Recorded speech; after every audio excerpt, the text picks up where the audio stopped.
Good day and welcome to today's Conversation podcast. Today I'm privileged to host one of those veteran politicians in this country. He was Member of Parliament for Isoka under MMD. He was Independent Member of Parliament for Kafue. He served as Vice President for UPND and he's held various portfolios under the government of President Michael Sata. He's Honorable Robert Kenneth Kaponda Sichinga, a chartered accountant. He has a postgraduate diploma in business management from Harvard Graduate School of Business. He's a fellow Chartered Association of Accountants, ZCCM. He has massive experience about matters of public issues, public policy, and administration. Honorable Sichinga, welcome to today's Conversation podcast. It's been a while. I tried so many times to get you, sir. Well, it is my pleasure, Ambassador Mwamba. Thank you so much indeed for inviting me to your podcast.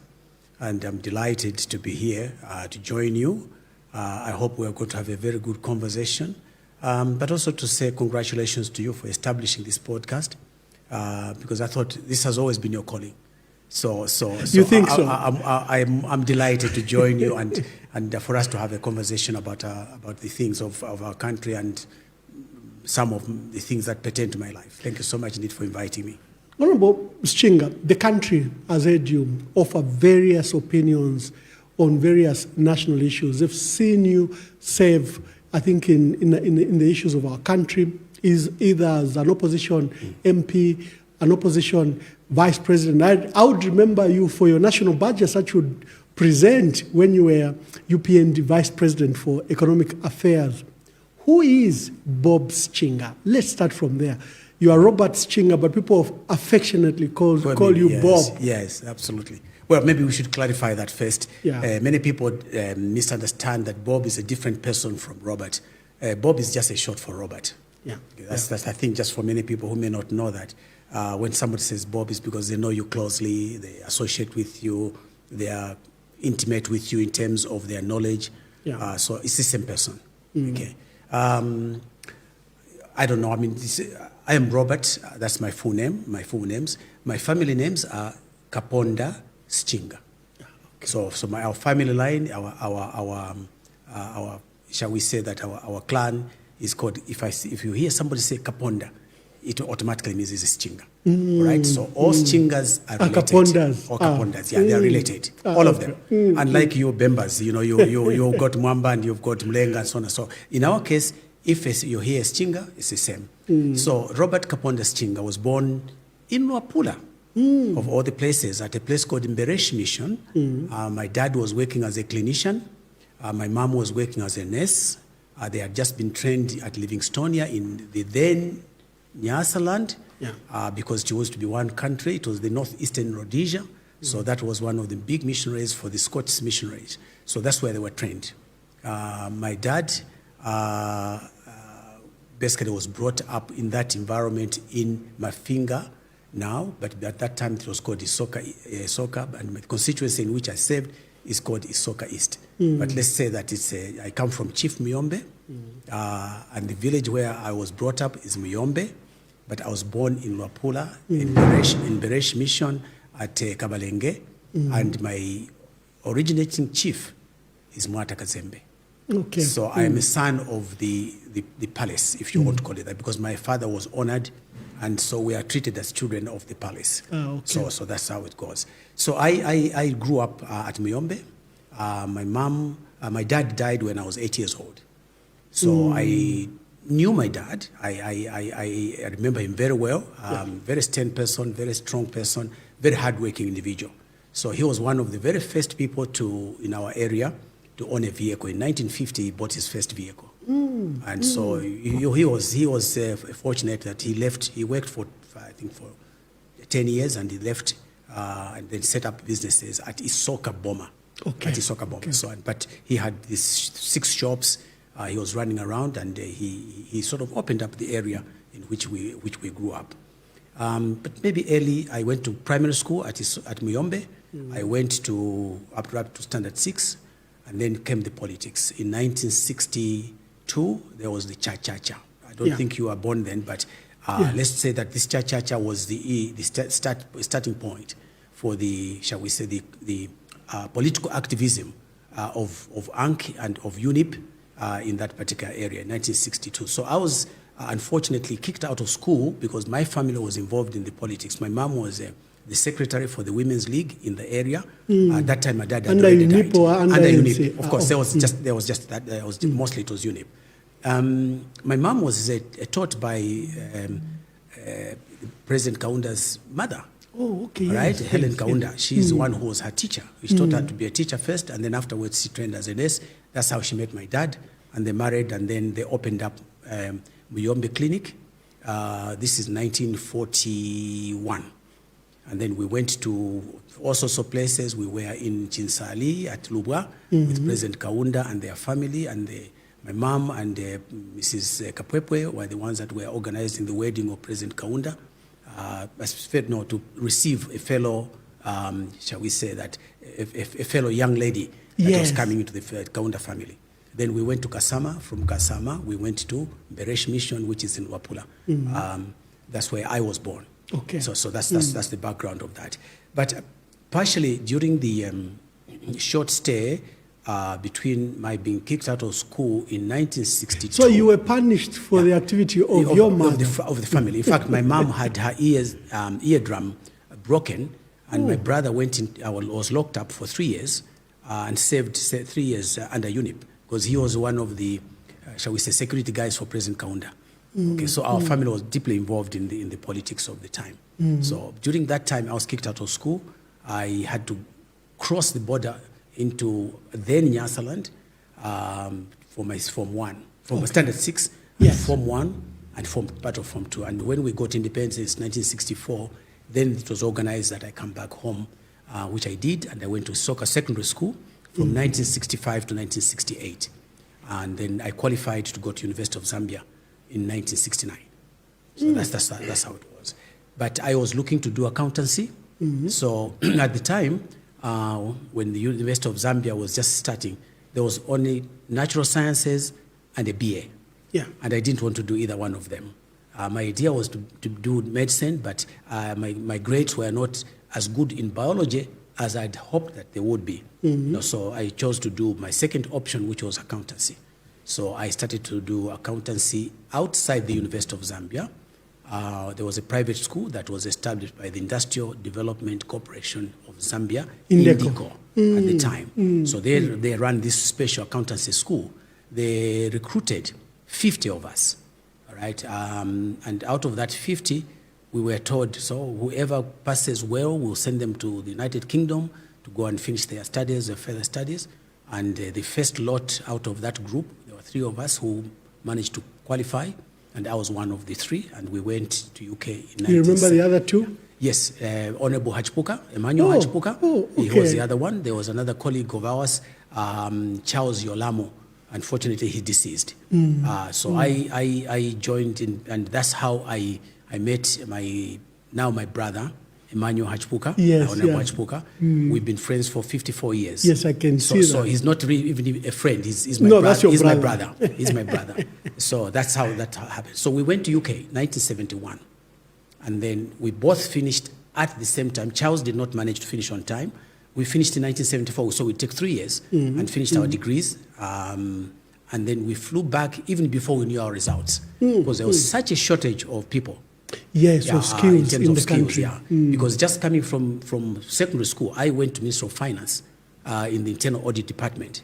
So for that short period before I went to University of Zambia. Okay. So, but when I came from UK, Emmanuel Hachpuka went to Zambek, the Zambia Bakery at the time. It was part of Indico. I went to Zamefa. In Luansha. Zambia Metal Fabricators. Yeah. Because we were adding value addition This to was copper. a value-adding company that used to use a lot of copper, but not so much in terms of from the production that we had. I think initially we used to use something like maybe 3,000 to 5,000 metric tons of copper. I was financial accountant at Zamefa for that period from 1974 to 1976.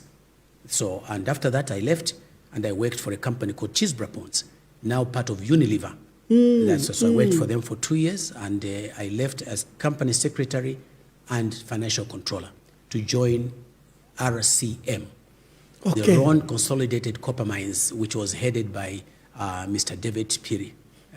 Fantastic gentleman, absolutely fantastic. Yeah, so, there were two giant mines at the time. So the other mining company was obviously the NCCM, which was Sichinga Consolidated Copper Mines. That was partly owned by basically Anglo, whereas in our case we're owned by RST and Emax. Emax is a US company, a resource company. So that's what was RCM. These are the two companies which were subsequently to be merged into one called ZCCM, Zambia Consolidated Copper Mines, in 1982. Right. So that's the when that's the merger occurred, where were you? I was under RCM. I used to be under RCM. I had already been at RCM from 1977 to 1981 as a division of financial controller and mine secretary. I was appointed at the age of 28. Wow. So then I went to Harvard Business School at that point in time. Then when I came back, I was supposed to take over as director of finance for RCM. What did you study at Harvard? I studied these are such prestigious schools in the world. Absolutely. And people like you just say it like you are going to Ron Antelope Secondary School. Well, Emmanuel, when you've been there, you'll understand why it is such a prestigious school. This is one of the best things that ever happened to me in terms of learning, in terms of looking at how other people look at developing their countries. And for me, it was a major, shall we say, core foundation. Apart from, of course, working for the mines. Working for the mines is a great experience, believe me. Many people who have worked for ZCCM or worked for RCM or NCCM will attest to that. No, there's reminiscing. ZCCM has such good memories. These are good companies, very, very solid companies. I mean, you learned every skill.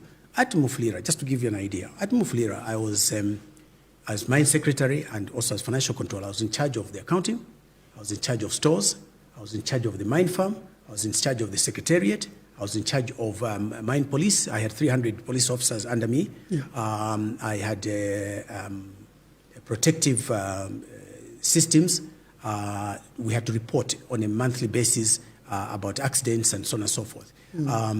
So this gave me a whole span. All the contracts for the mine were handled in my office. So it gave you an expanse. And the 5 years I spent at Mufulira were absolutely productive. And I was the first Zambian financial controller in the company. I'm talking about black Zambian, of course. Yes. Because at the time, the top management, other than maybe when Mr. Francis Kaunda and his group came, they were run by whites, by Europeans.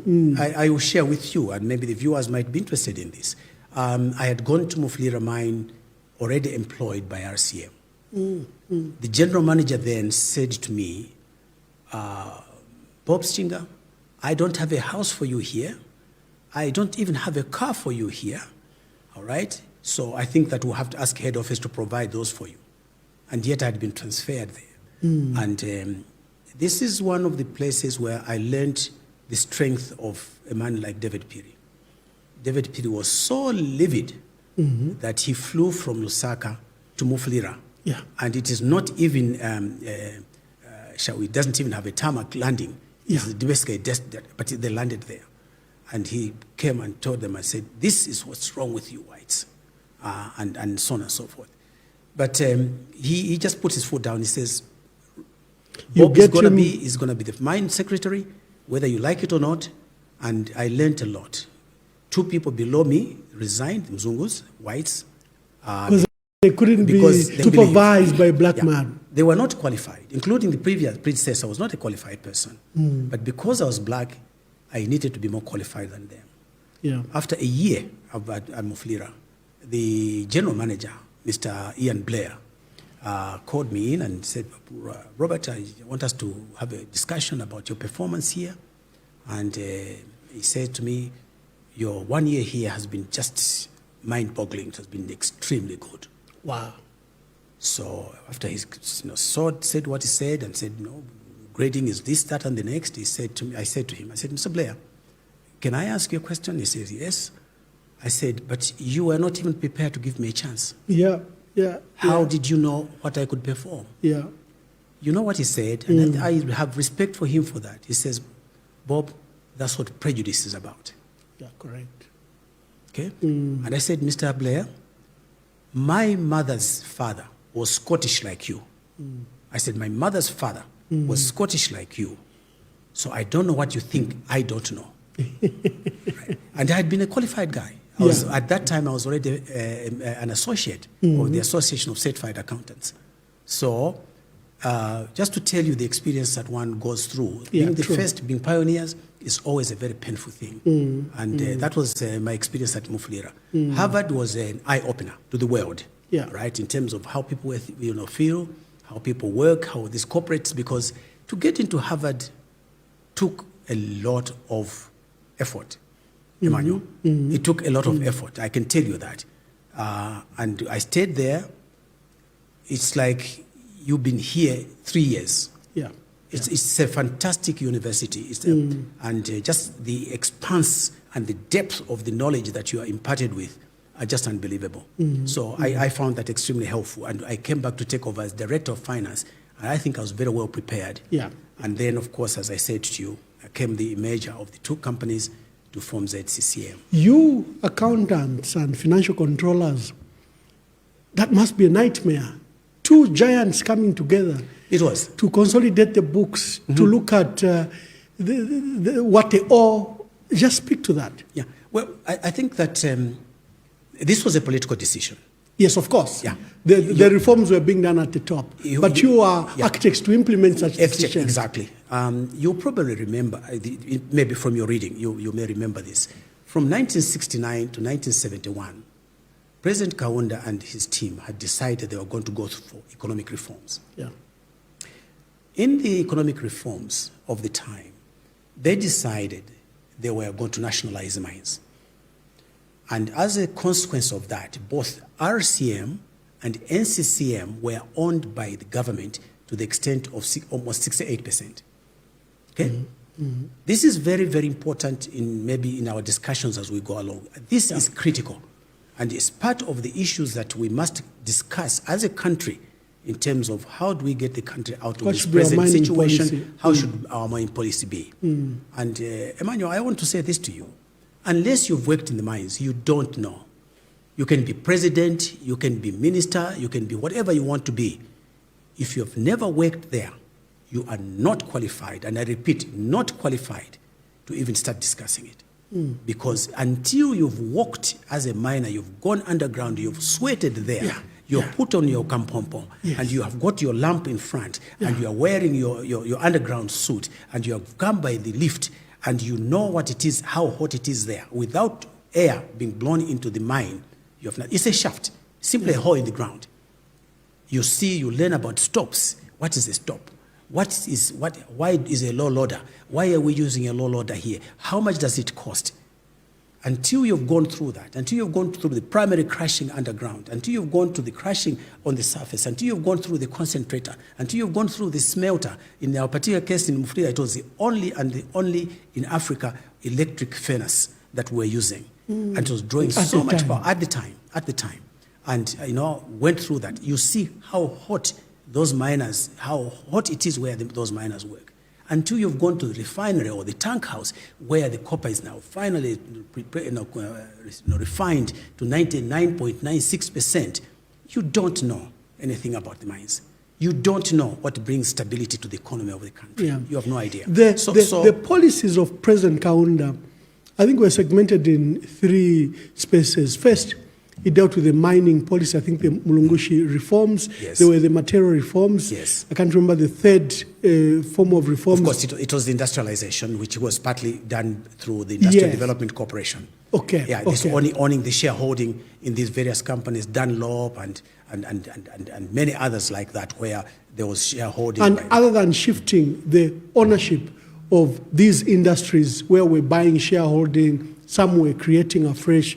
There was also a Zambianization policy. There was a Zambianization policy. Where we needed young, qualified Zambians now to begin to take over these institutions. We were the pioneers of that, if you want. The experiments of the new companies, that were now going to train the Zambians, and we were the products of that. Okay, we were the products. Remember, I said 50 were recruited by Indico. Not everybody made it, but quite a lot of them made it. People like Faustin Kawe, people like White Kumwenda, others younger generation people that you may wish to know, who actually came to the mines. They include Mwila Lumbwe, they include Chile Shekapwepwe, they include Norman Mbazima. These are the guys that came after us. Yes. Okay, that they came to join the mines. So this Zambianization, yes, was a very critical aspect. And basically, there was the program of also value addition. What do we do? You may not recollect this, but there were new products like in the processing of soft drinks. There was Tip Top. I don't know if you remember. This Tip Top and others like that, which were locally produced from the Mwinilunga pineapple factory of the time, not the current one, but of that time. So this was very great forward thinking in terms of how we were going to run the country. So the two mines are joining as one. What position were you given? Because by now you are very experienced. Yeah. The two of us, actually, because we're the only Zambians that were really at that level. We were at high level, Emmanuel and myself. I was group financial controller for accounting and audit. My brother was responsible for treasury. Okay.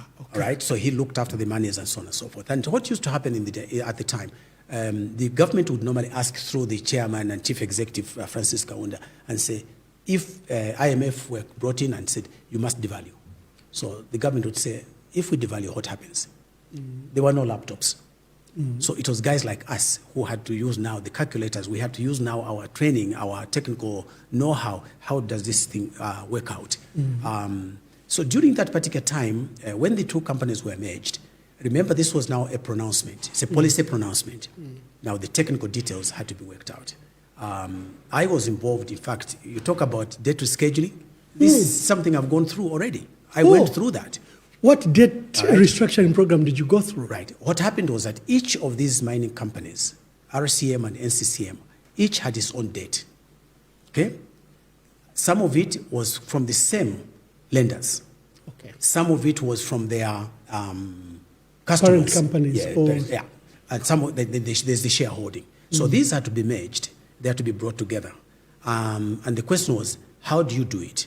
How do you make sure that they are all at the same level? They are all compatible. They can be paid at the same time. So this was the job we were doing. This was high tech, if you want. We had to do this without computers that we have now. There was no spreadsheets. There was no word processing. And there was nothing. We had to do that manually. We had to do that. So this is the time when, for example, we had to fly to the United States.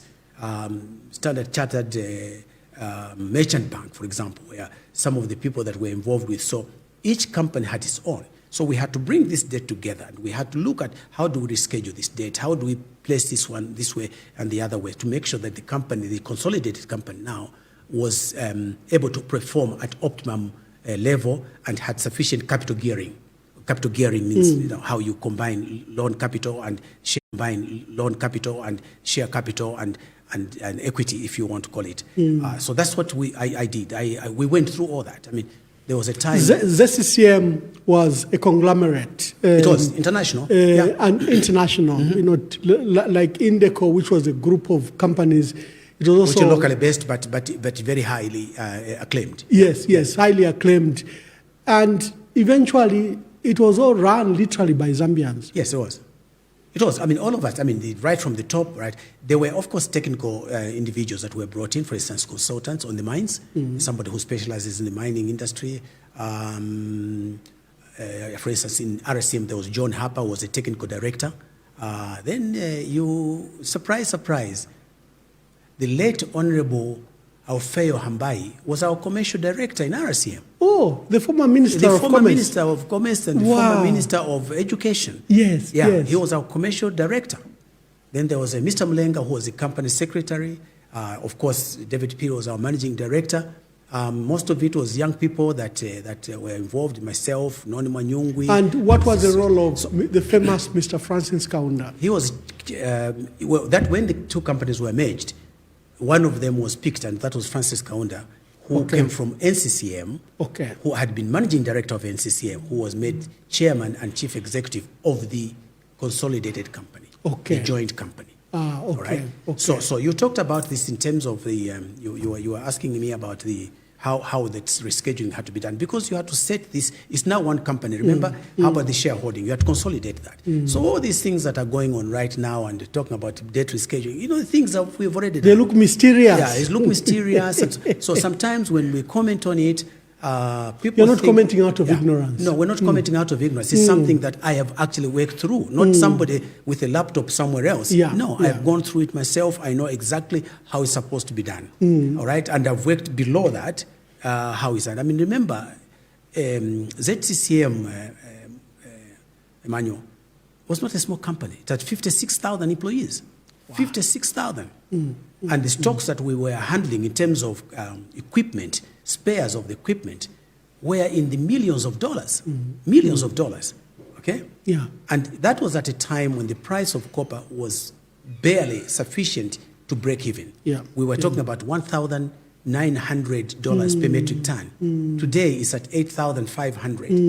No basis for comparison. Yeah. And if we managed it at that time, and later on, I can mention to you that later on I was to become director responsible for reorganization and management information systems. And I can tell you... Yeah, you're one of those few people that began to interact with computers and brought computers in the country. I was in charge of the ICT department at ZCCM from 1983. Wow. Right after I just come back from Harvard. Okay, so we had to computerize, and basically my idea was let's computerize both on the technical side, like grading of the ores, for example, communication with it, dump trucks. Yeah, the dump trucks, in the open pit at Sichinga, they were being controlled, and the open pit you have to design it. Which particular areas are you going to mine, and which ones are you going to exploit, for example, which ore body are you going to extract? So those trucks, you would load them there, 50 tons or whatever the quantity was at particular time. So coming up, they had to use electricity as well as engines. So you needed to manage them.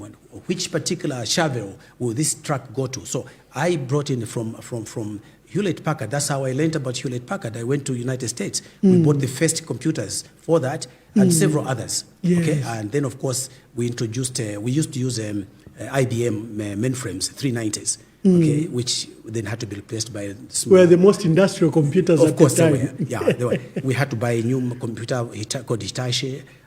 Then of course we introduced the desktops, which now are almost redundant now. And then, of course, later on, we started introducing how do we do the systems? How do we design the systems? How do you pay these 56,000 employees on a timely basis? How do you handle this? And then, because of the price of copper on the international market, we had to cut costs.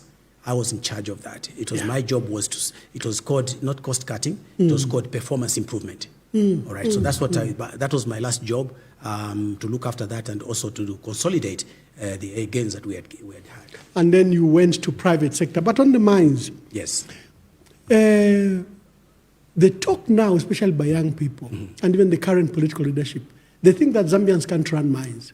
And when we hear, people like you speak so competently about the mines, I don't understand what has gone wrong.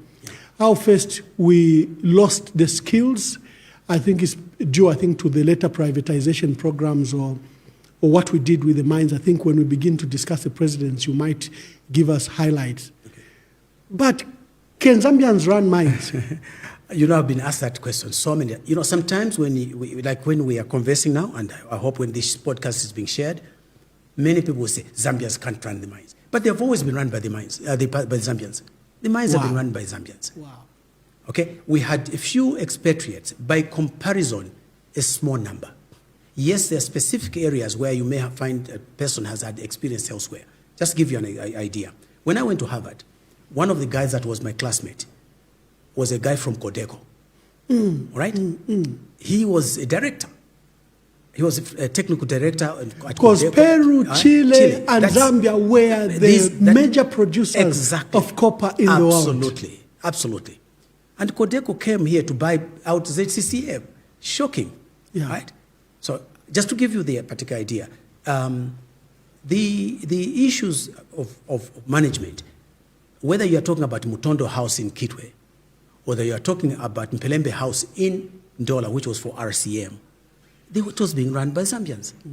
There were a sprinkling of expatriate, but mostly on the technical side, on the production side. I was amongst guys who were sort of the superintendents, if you want. They are the ones that reported to the general manager. Yeah. When the lineup was in our management meetings, for example, I was in that particular group. Apart from human resource and manager administration, I was on a technical Zambian, if you want to call it that. Okay? But the Zambians were running the mines.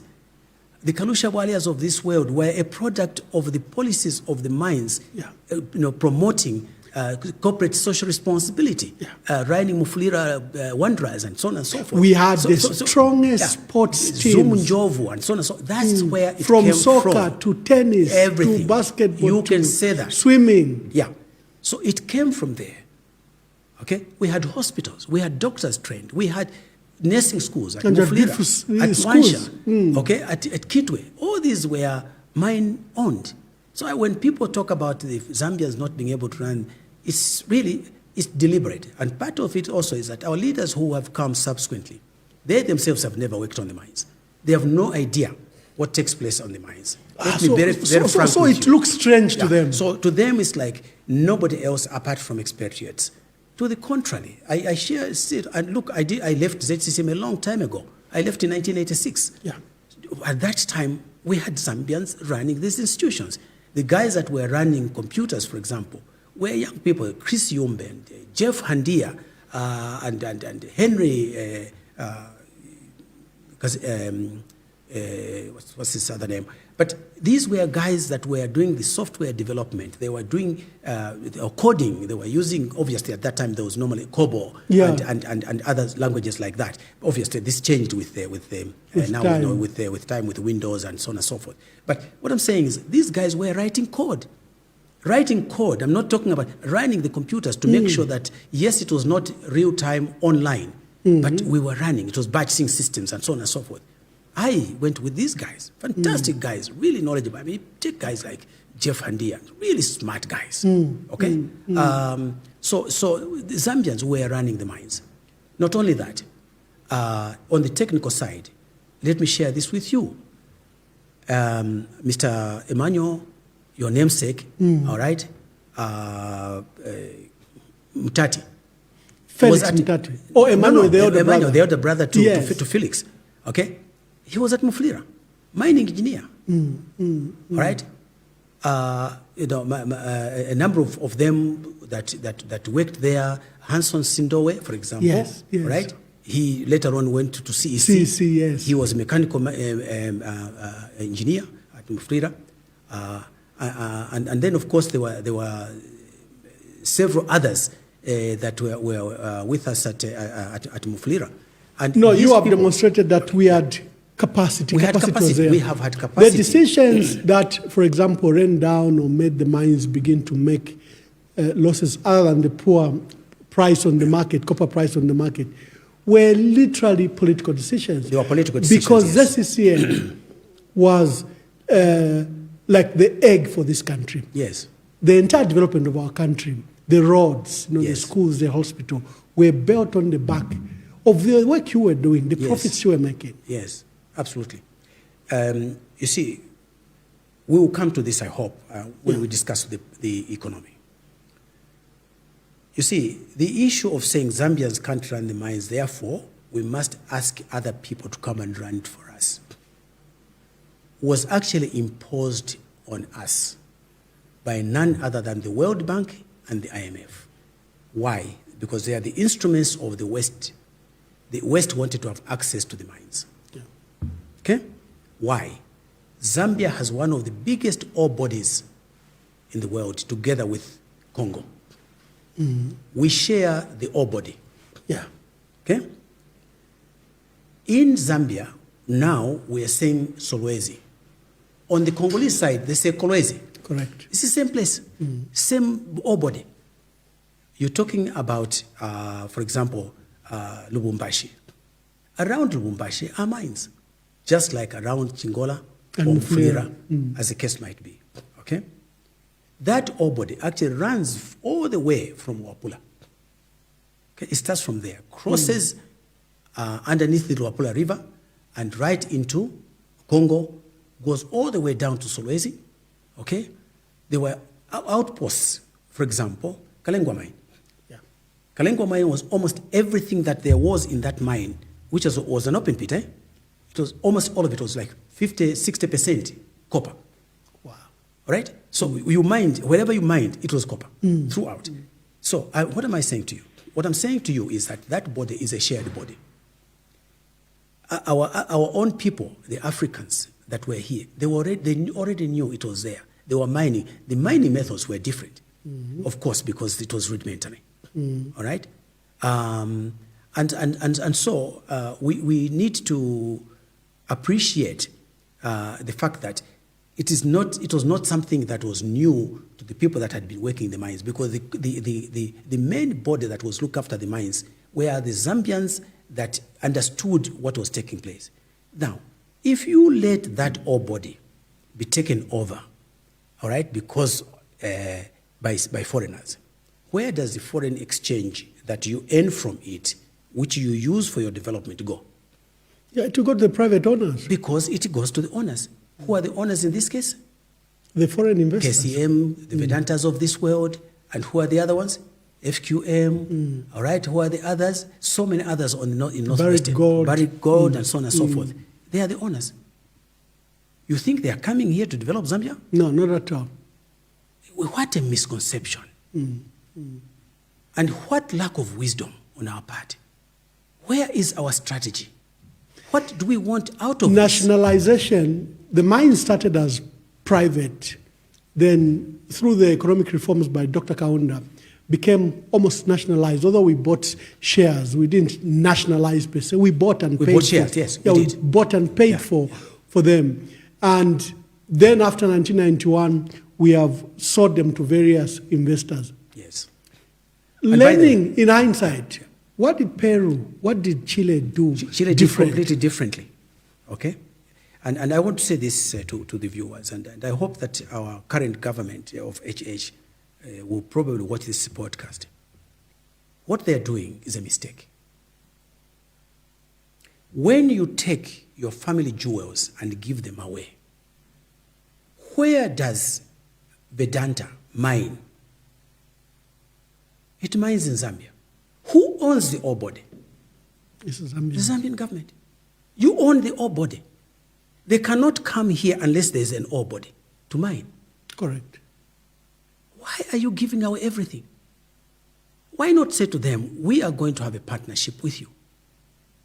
We insist, minimum that we are going to own is 60% as Zambia. You can own 40%. Take it or leave it. What do you think Vedanta will do? They'll take the offer. They'll take the offer. What do you think Chinese will do? They'll take the offer. They'll take the offer. What do you think the Europeans will do? They'll take the offer. What do you think the South Africans will do? They'll take the offer. So why are you giving away your family jewels? Where will Zambia get the foreign exchange from? If you mines, you sell 20%, 20% you give it away in FQM at Kansanshi mine. You've given it away. Yeah. Okay? So where will you get forex from?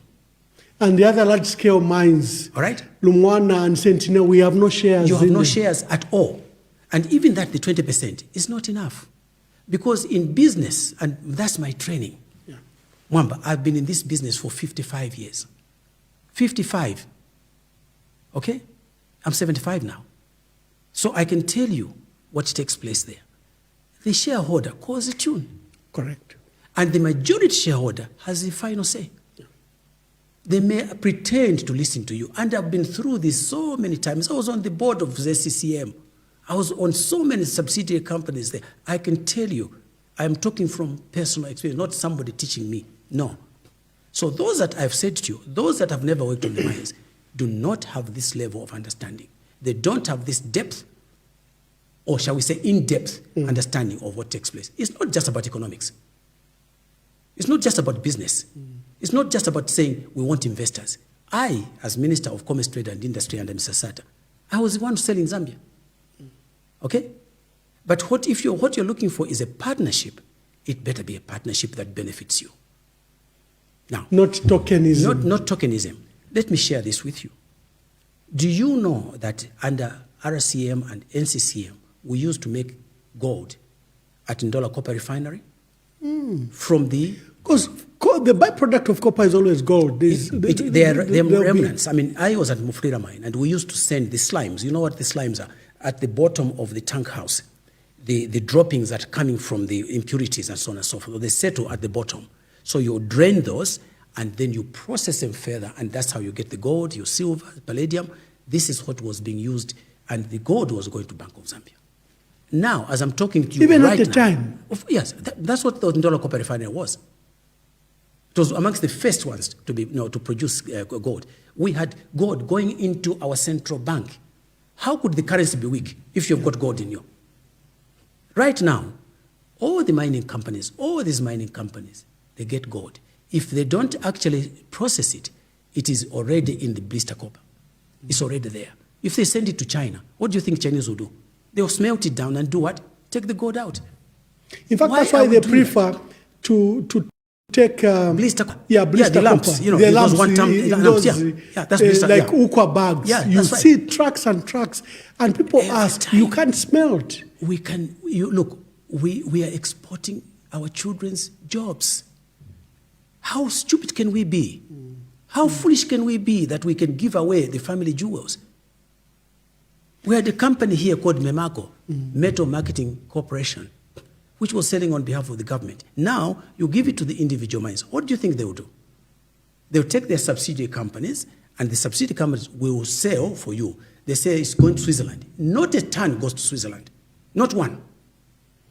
Yeah, if you look at our exports, recent exports for the last 10 years, you find that our major copper export goes to Switzerland. Not a ton has ever gone there. Right? You've been in diplomacy, so you know what I'm talking about. To go back to gold, right now, almost every single mining company in this country produces between 10 and 17, maybe 18, maybe 20, depending on which ore body they are extracting. The lumps of gold, right? There's those billets, right?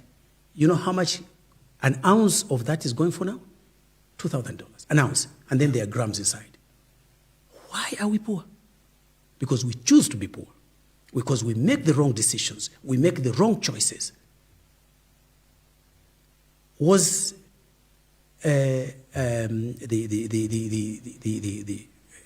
company in Mopani, Glencore, right? Where are they from? They're from Switzerland. Yeah. All right? They're metal traders from Switzerland. Do you honestly believe they will come here to come and make a loss and develop Zambia? No. Do you honestly believe that? No. You think Anglo come here to develop Zambia? No. So for my leaders, my colleagues, those at leadership, I want you to know this. It is you who are causing the poverty of this country. It is the wrong decisions that we take as Zambians, as Zambian leaders, that causes this. We can't even pay for the medicines. So where do you think it will come from?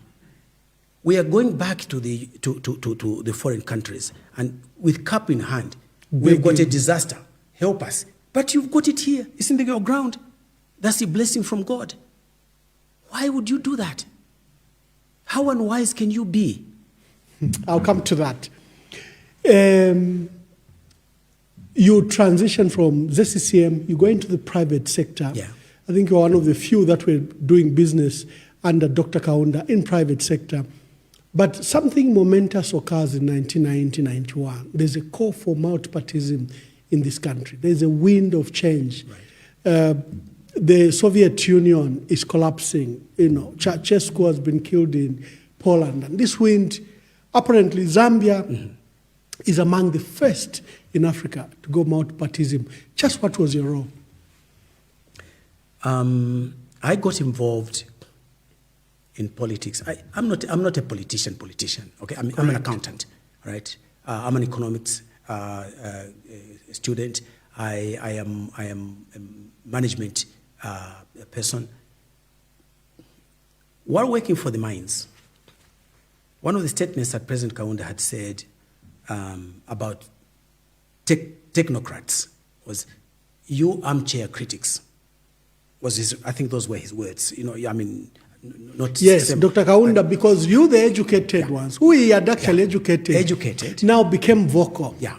And then he began to say, you are just armchair critics. Yeah. We were beneficiaries of the free education. I was. And thanks to President Kaunda. And that leadership, such selfless leadership that was. However, old order changes. It yields place to new. Rest, one good customer should corrupt the world. I think our challenge was President Kaunda did not read the need for change from the very children he had trained. Yeah. Now he trained them, now they want something different from what they have seen. Maybe without sufficient experience, maybe without sufficient knowledge, maybe without understanding the philosophies of what was taking place, like he who was a president and traveling the world over. But remember also during that time, there was the bigger issue. The big elephant was the issue of liberation of Africa. Mm-hmm. And to be honest with you, it had to be done because I experienced what it meant to be an African in South Africa. And we'll come to that at some stage. But their decisions, I think, were influenced partly to help liberate the Southern African subcontinent. And I think it was the right thing to do. Mm-hmm. But it had a price. Mm. And Zambia paid the biggest price in all this. Why? Landlocked. Okay? No roads. I was at Sichinga Secondary School, Emmanuel. In 1967-68, that's when the Great North Road was being made and tarred. From Nakonde to Kapirimposhi. A stretch of 1,000 kilometers. 1,000 kilometers. But above all, if you are going to Ndola, it used to take us from Isoka to Ndola 3 days. The first day, from Isoka to Mpika. Then the second day, Mpika to Kanona. The third day, from Kanona into Ndola or into Lusaka. 3 days. Later on, it was named the Hell Run. Because during the time that the road was being constructed, we had to now transport fuel in rubber trucks carried in the back of the trucks from Dar es Salaam to here. It was not easy. I saw it with my own eyes, not somebody else telling me. Steering Astad was a company that was making that road. The Italian company did a wonderful job. At the same time, the pipeline was being laid. But despite all these good things that Kaunda did, there came a time when now the children that were at Sichinga Secondary School, now you have trained them, they've come back from Harvard Business School, they want to participate, don't they? Correct. And I think it took time to reorganize UNIP. Now, Mwamba, with hindsight, frankly, if I was to go back to 1990, you asked me about 1990, 91, maybe we should have stayed one party. Maybe we should have stayed one party. That's a fundamental statement to say. I'll explain to you why. And I'm talking to you from In 30 hindsight. years of experience. With hindsight, I was a founding member of the movement for multi-party democracy. With Akashamtra Mbixta Lewanika, Mbita Chitala, Derek, myself, Dr. Remy Mshota, a few other colleagues, Mudenda and others like that. We insisted. By the way, the manifesto for MMD was written in my office on the 7th floor of Indigo House. I still have the floppies from my computer. My secretary typed them. I've got them in my house right now. Okay? So I can tell you the things. I was chairing the committee that was coordinating the manifesto. The economic paper was written in my office. I wrote 3 chapters in that particular document myself. So nobody can tell me otherwise. Right? By the way, I've also helped with the UPND manifesto. Correct. I've helped with the PF manifesto. All right? Yes, they were complementary, but the themes, I did that. So nobody can tell me what it is. And the manifesto is your thoughts, your vision. What do you want to see? How do you want to do it? So 1991. Did you, for example, in your manifesto in 1991, was it as liberal as the government became? Because the government became very liberal. The privatization program kicked in. Were those programs in your manifesto with your colleagues, or these were now imported programs? There was a little change, because it depended on who you brought into power, who did you come into cabinet with? So that change took place. And by the way, that manifesto was a big issue, okay? And I remember very well that my elder brother, Vernon Mwanga, was very instrumental in bringing us together with Mr. Chiluba, because Mr. Chiluba thought the young Turks did not want him, which was not the case at all, okay? Now, you saved him, so you probably know this story. But this is why many of the younger generation, even in MMD, were not made ministers. There was only one person who was made a minister.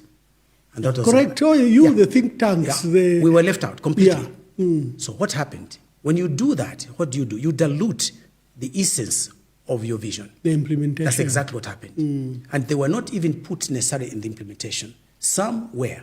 For example, my own young brother, Dr. Sichinga, went in as PS later on, PS Agriculture. There was another guy called Joseph Piri who went in as PS for mining, for example. And there were several others. But the big themes to privatize were not necessarily... They were, in fact, they were to the contrary. We had insisted on a social-oriented economic liberalization. It was not what was finally done. And this, I can tell you, was always the influence of the Western countries to always want to maintain control. And if you don't have people that are oriented in terms of their mind, in terms of their direction, this is what happens. It is still happening right now. So what I'm saying to you is that nobody is going to come from another planet or another country to come and develop your country for you. It is for us. That's our job. And you know, maybe as we discuss and you were among those that were privileged. You became a parliamentarian, I think, for Isoka, 1991. Yeah, it was not 1991, by the way. I was not successful in 1991. Oh, you became successful in 1996? I came 1996 as an independent member. Okay. As an independent member. So, you know, there was the change. And people in my area were very slow to change. I mean, people in Mafinga, you know, they remained unique. And I can tell you this: if you are to vote again today and say Kaunda is coming back, they'll probably vote the same way. Okay. But having said that, you asked me the question of 1991. Yeah. I think that President Kaunda had not changed quickly enough, and there was also betrayal within his team. Were telling him everything is okay, but the country was ready for change. I think by 1986 we saw, first, in fact, you can trace the history of our country, that by 1980, maybe you come to speak to that, the first attempted coup by Shamwana, you see telltale signs that things are not going well. The authoritarianism is getting on. You see 1987, the food riots. That was a window of disaffection by our people. The 1990 coup and then the riots. Also, those were major disaffections. Correct. And I think he was slow to change. Yes. And the wind was coming and he thought he could hold the wind. Yes. But you were coming and you ran over him. Yes. Yes. But you quickly became a critic of the new government, of President Chiluba's government. Why? Because in the manifesto, one of the things that we, the young, so-called young Turks at the time, we were against the very evils that we saw in the UNIP government. In particular, the issues of corruption, the issues of favoritism, excuse me, and the issues of maybe things that were necessary to change in order to bring the country up to a different level. Maybe it was born out of our lack of experience and understanding how difficult it is to make changes. Because I think in fairness, now looking at it with hindsight, when you took over a country which had very few people who were educated, even to grade 12, I'm talking about grade 12, and then you have got an enemy south of you, basically wanting to pound on you, I think the priorities change. And I think President Kaunda saw it as his duty to make sure that Namibia, that Angola, that Mozambique, that Zimbabwe, that South Africa was liberated. I think that consumed him. That consumed him completely, and I think part of that was as a result of that. But having said that, by 1990 we have achieved liberalization, but I think at the expense of our country. Exactly. And our economy is on its knees. Yes. So those telltales were because of the price we paid for the freedom of this region. Now the question was, how did we do from 1990 to 1991, for example? Personally, I was disaffected, and I saw that the same corruption we were criticizing as the writers of the manifesto were manifest in MMD. In the new government. In the new government. So 1993, I resigned from MMD. That's how in 1996, I stood as an independent member in Isoka Mafinga, and I came as an independent member with 79% of the vote in my favor. Wow, wow. Okay? So that basically just tells you. So I came. You were a good parliamentarian. So we had the debates. Your fluency, your force of argument was very helpful, especially that you were an independent member. Well, I had also the benefit. I had the experience of the mines. I had the experience of, shall we say, foreign education. In this particular case, having stayed in the United Kingdom. But also, more than that, I came with a skill. Yeah. And you may not remember this, but immediately I came to Parliament, I became chairman of public accounts. Yeah. Because of my background. All right, I already knew what it was that I was expecting. So the chairmanship of that also brought up so many other issues. For example, the Bank of Zambia annual reports were 7 years in arrears. Wow. 7 years in arrears. 7 years. Why is it important to have the annual reports by central bank? Because you need to know what the central bank is doing. How do you make decisions which are fact-based if you don't have that information? How do you do it? How do you do it, Emmanuel? You can't. So, and I came from background of ZCCM, and ZCCM was very, very, very efficient. I can tell you that. And we were the drivers of this. So that particular situation, for instance, in the public accounts, you started to see the effects of this, Zambians taking positions. And there was concern. Why is this report is building up? I was chairman for 2 years, 1996 to 1997, 1997, 1998. I was chairing that, okay? And then later on, I chaired also government assurances. I was a member of the estimates committee, the budget committee, for example, which is obviously that's my training. So I was strong in there. I was also chairman of education, science, technology, and technical training, or vocational training. Thereafter, I also became chairman of economic affairs and labor. I also became chairperson of parliamentary reforms. We needed to reform parliament itself. It has not happened.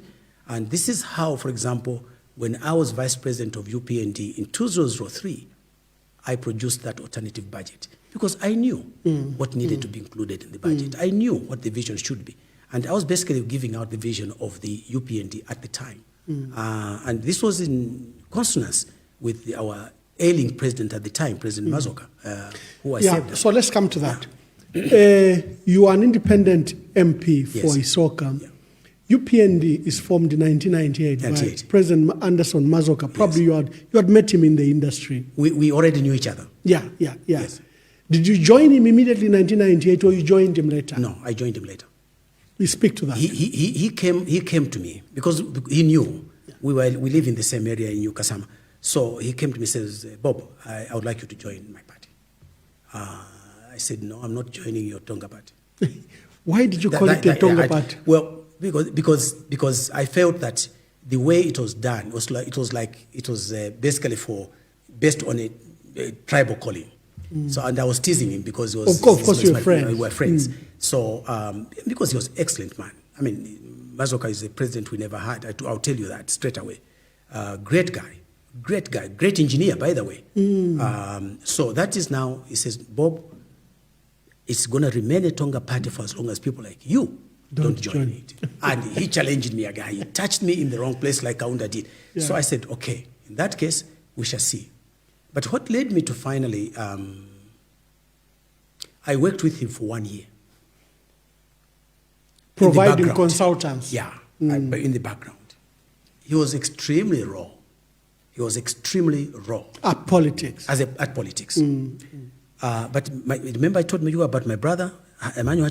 Yes. He comes from Southern Province. So obviously I could not speak against my own people in Southern Province. Yeah. I mean, they are my people. Yes. Okay, so I said, Emmanuel says to me, says, Bob, I've been asked to stand because Minister Haofeo Ambai had died. Yes. And so there was a by-election. It was a by-election. So he says the party has asked me to stand. He said, President Mazoka has asked me to stand.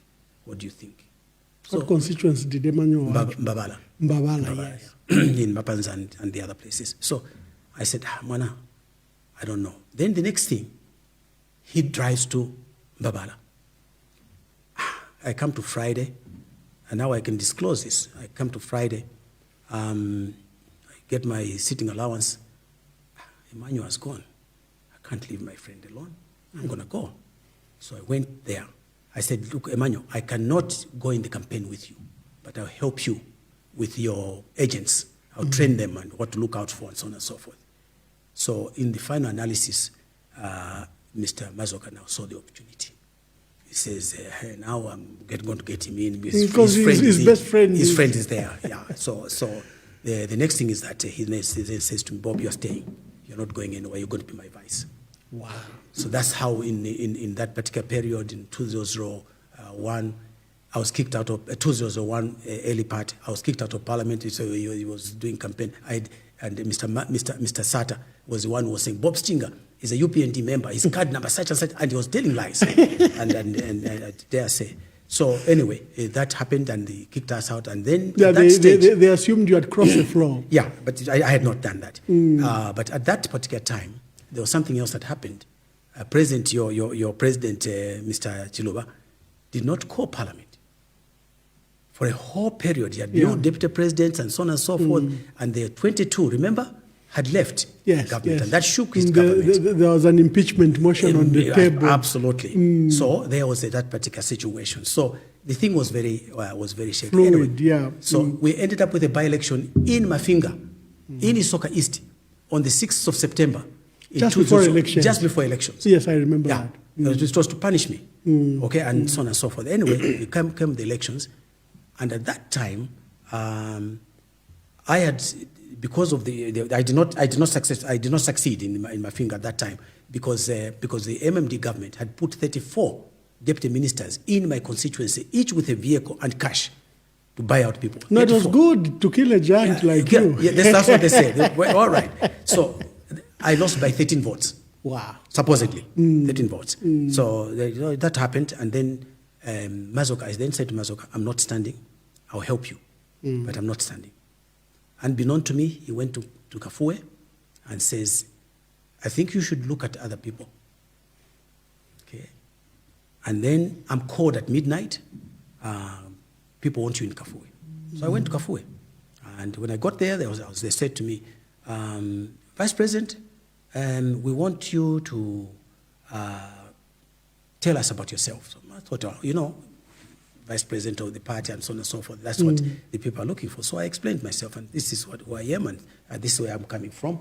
So we ended up in that particular situation. And the next thing is that one of them says, come on, don't waste his time, right? Just tell him what we want him here for. And we're sitting around a campfire outside, yeah? So they said, no, we want you to stand for us here. In Kafue. In Kafue. Did you have a history with Kafue? No, and they told me why. They said, every time you stand up in Parliament, you talk about NCZ. Yeah, yeah. And it was your passion. It was my passion. The NCCM, NCZ had to be revived. You had to have agriculture thriving, okay? It was to have bearing in subsequent periods. So eventually I said, no, I cannot do that. So then I said, I need to consult first. So I came to Mr. Mazoka. I said, this. He smiled. I didn't catch it at the time. He had been behind this matter. But he let them decide. Yes. So that's how I ended up in Kafue, competing with 8 other people. I was the 9th. And we won with more than 70% of the vote. Yeah, a resounding victory. So that is how I came now, basically as de facto leader of the opposition, because I was one who had experience in the parliament. The others were all coming in. But UPND was very strong. It was extremely strong. 2001 to 2006, I think, was one of the best. The election, we should put it to our viewers at the 2001 elections. For a party formed in 1998, 3 years earlier, it was a very strong showing that it literally nearly won that election. Actually, I think he won the election. Come on, Emmanuel. I know you've got favor, but I mean, for me. So Mwanawasa scored 29% and Anderson Mazoka scored 27%. But he got a whole number of MPs. I think he were 48. 49. 49 MPs. Yeah. So that was a very strong showing for a party that was just formed 3 years before elections. No, because I think the group of people that Anderson Mazoka had gathered around himself, you were all formidable. Yeah. All of you were very formidable. Yeah. Absolutely. I mean, you talk of people like Henry Mtonga, chairman. Henry Mtonga is a Kanyama MP. Kanyama MP, come on. He was IG of police. Really an astute man. Yeah. Of course, my friend Saki, I mean, outstanding lawyer. Yeah. You can talk about so many other people. We obviously had our own problems and so on and so forth. But you had a team. But we had a very, very solid team. I mean, you're talking about people like Sveta. I mean, Sveta, who could talk about Sveta? Come on, man. Because many of us were sort of independent-minded. We had been successful in our own ways. So this goes to the testament of Mazoka that he could get this kind of quality Zambians around himself and then, attempt to form government. What was it? What was the quality around Anderson Mazoka? Because you are saying, coming to politics, he might not have been as astute, as his, for But example, he learned quickly. Yeah, okay. He learned quickly. You know what? For me, Mazoka was like an elder brother. Okay? Truly, I miss him to this day. If he was to come back today, I'll be behind him. Right? Because he was a good man. Not only that, he had a charisma. They were absolutely good buddies with the senior chief in my own constituency, Kazembe, Mwata Kazembe. And wherever you met him, the first thing that that touched you was his warmth.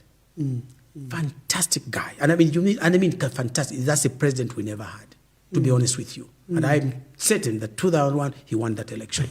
but that's a talk for another day. Yeah. So he was a warm person.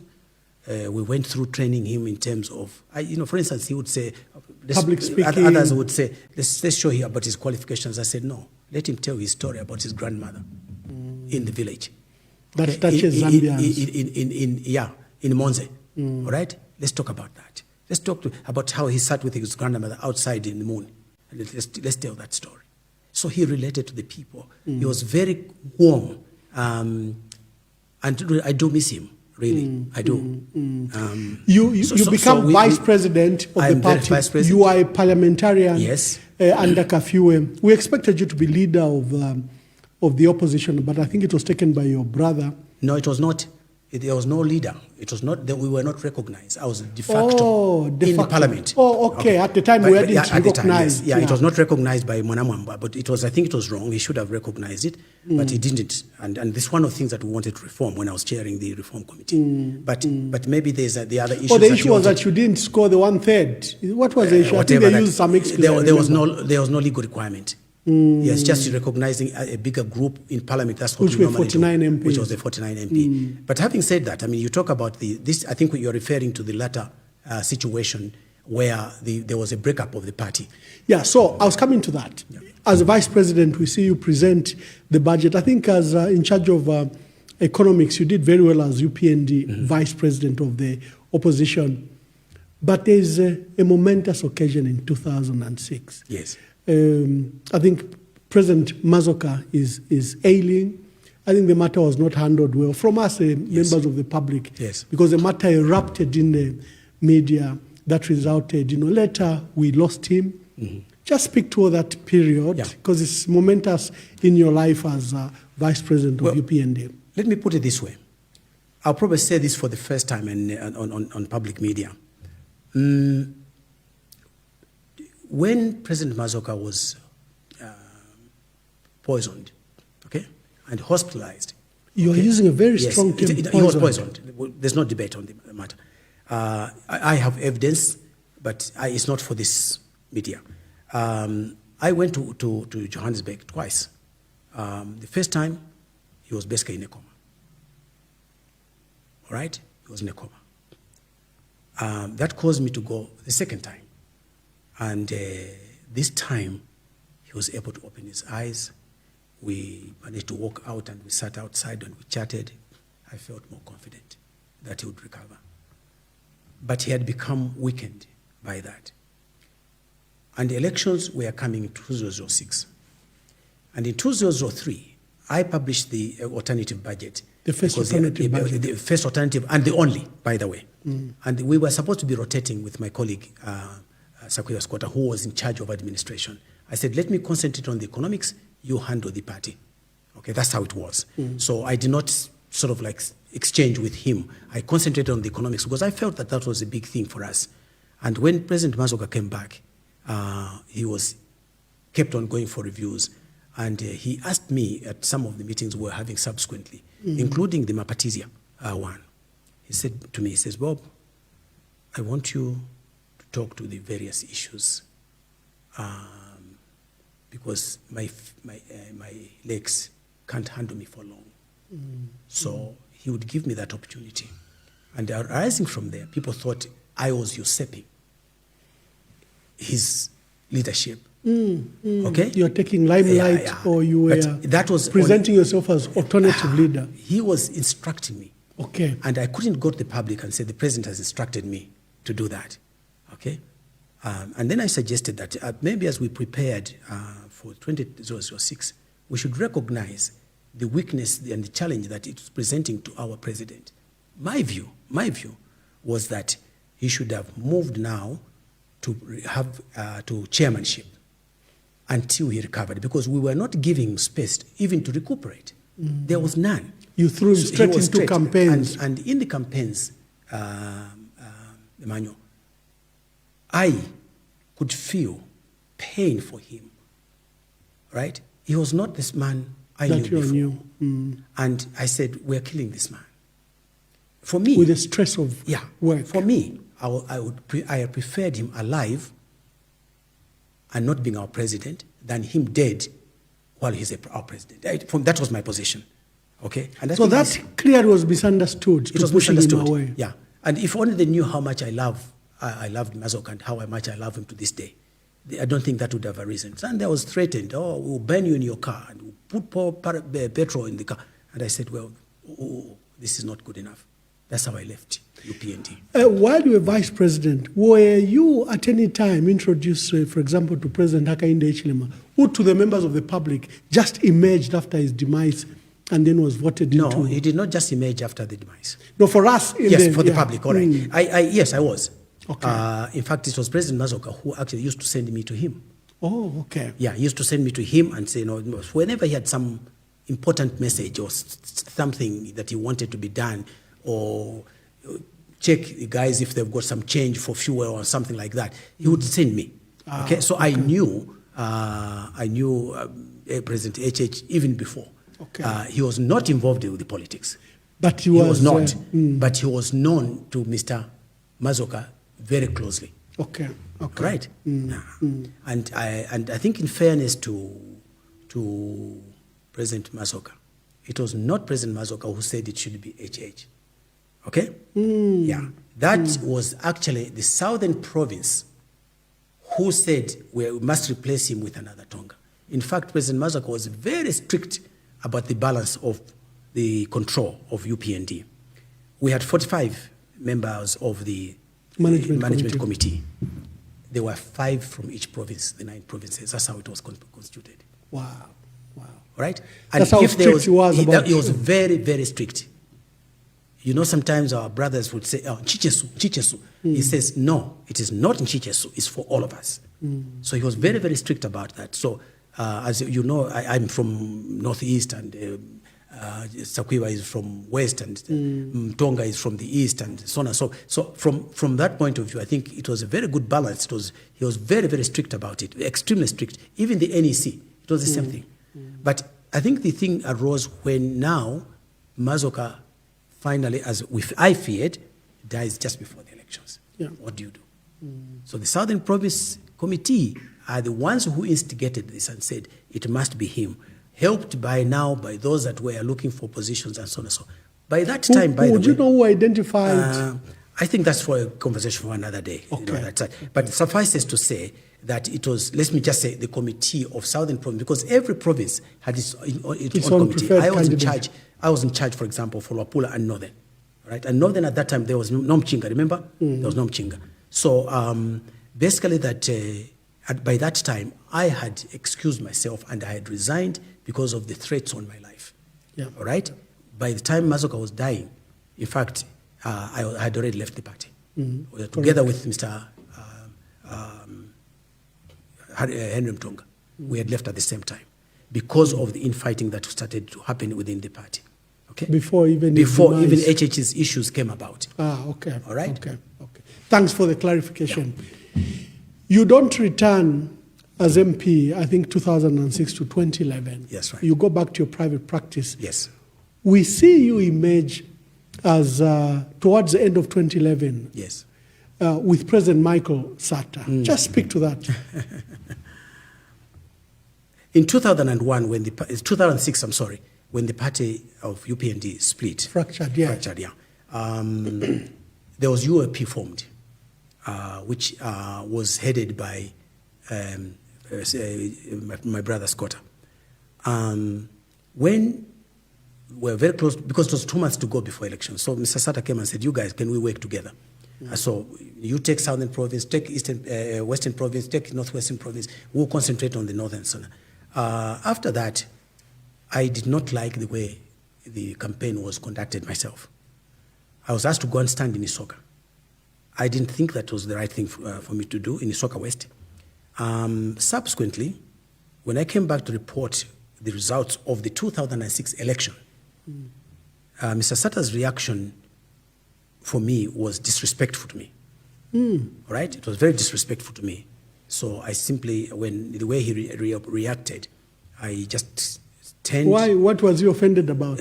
Well, let's just say that was for that time. Yeah. So I left, I turned around, softly closed his door, and I left. And I never had contact with him.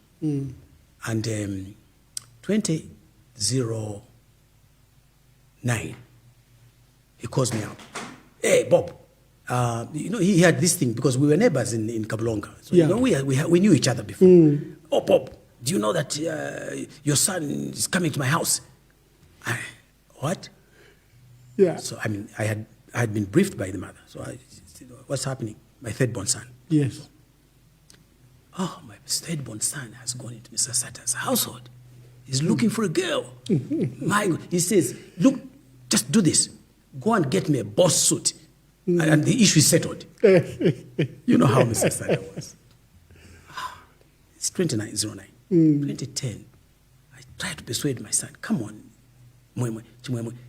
I don't want us to get involved with Mr. Sata. I had that experience. I didn't want that. We are going to clash all the time. No. He says, Dad, this is the girl I want. So, 2010, August, they married. Yeah. So now, who is Mr. Sata to me? Maiwa Sebele? Yes. What am I supposed to do? So, what does he do? He says, now start the speeches. You write the speeches now. For me? For him. I said, no, I'm not writing any speech for you because you don't read. Yeah. He says, no, this time I'll be reading. So all the PF statements that Mr. Sata made in those statements, I wrote them. Okay? Then, of course, in 2011, he receives an invitation to go and buy Sishua, by the way. Yes. When he was doing his PhD. He writes to him and says, look, you come. They offered him some money to they'll pay the ticket and so on and so forth, and so on and so forth. So fine. What do? Can you write that speech?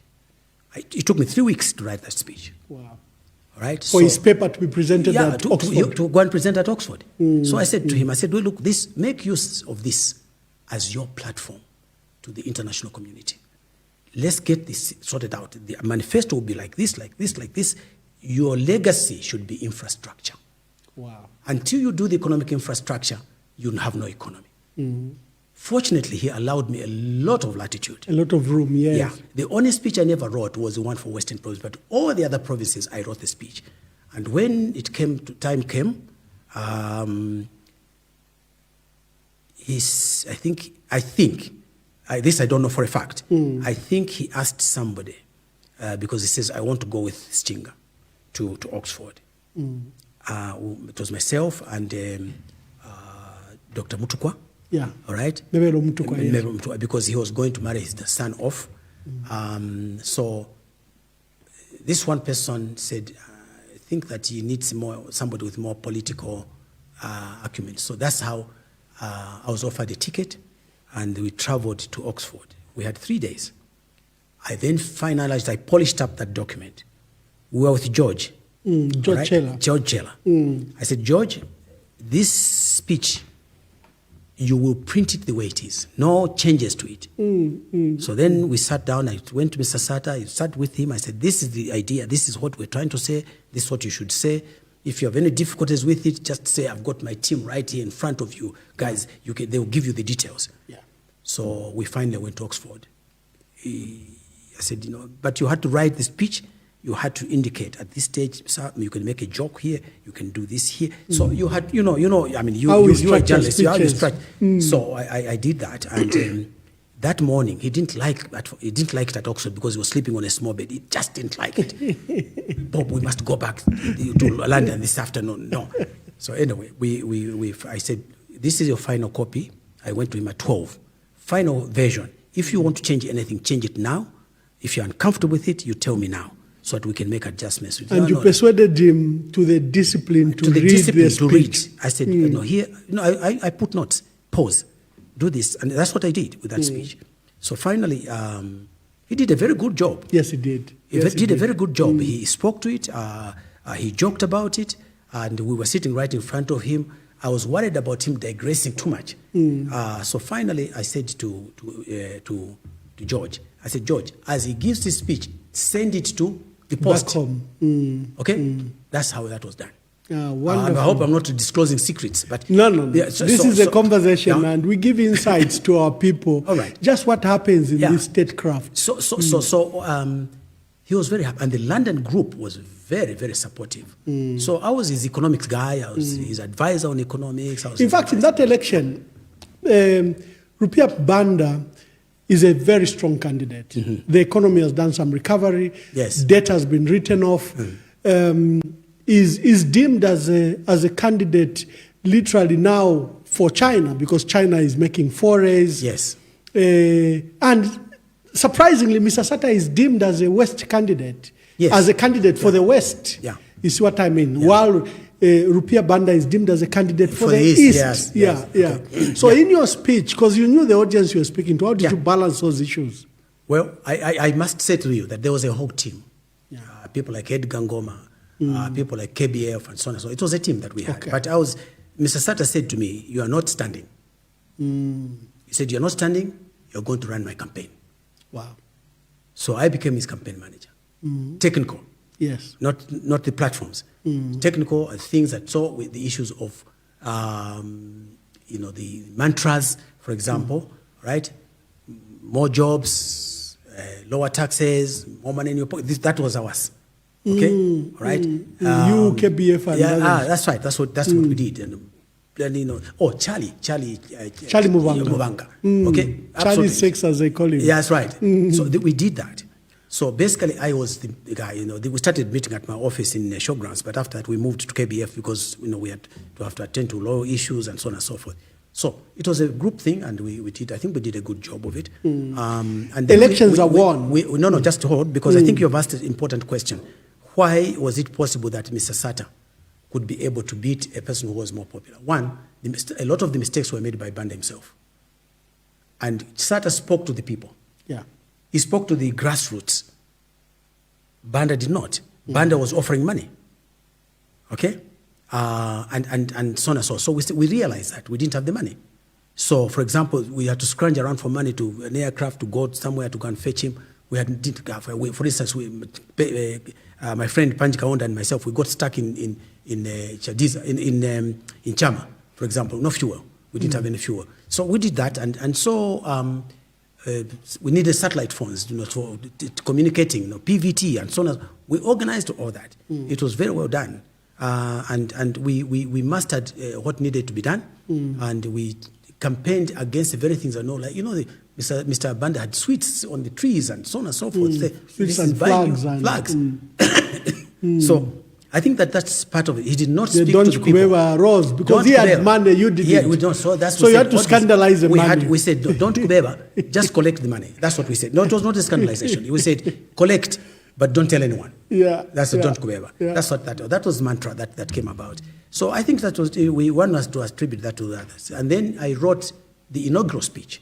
Oh, you did? I wrote the inaugural speech. I said to the president, don't go for any vengeance.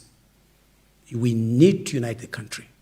We need to do that. And I had tremendous difficulty just getting the speech to him on the podium because it was like, it was so Yes, I disorganized. remember you had moved it from the National Assembly to Supreme Court. To Supreme Court, And yeah. the grounds were not properly Were not prepared. properly And the prepared. masses, Yeah. it was chaotic. Just chaotic. And just to get... I personally felt that we didn't do a good job there, especially No.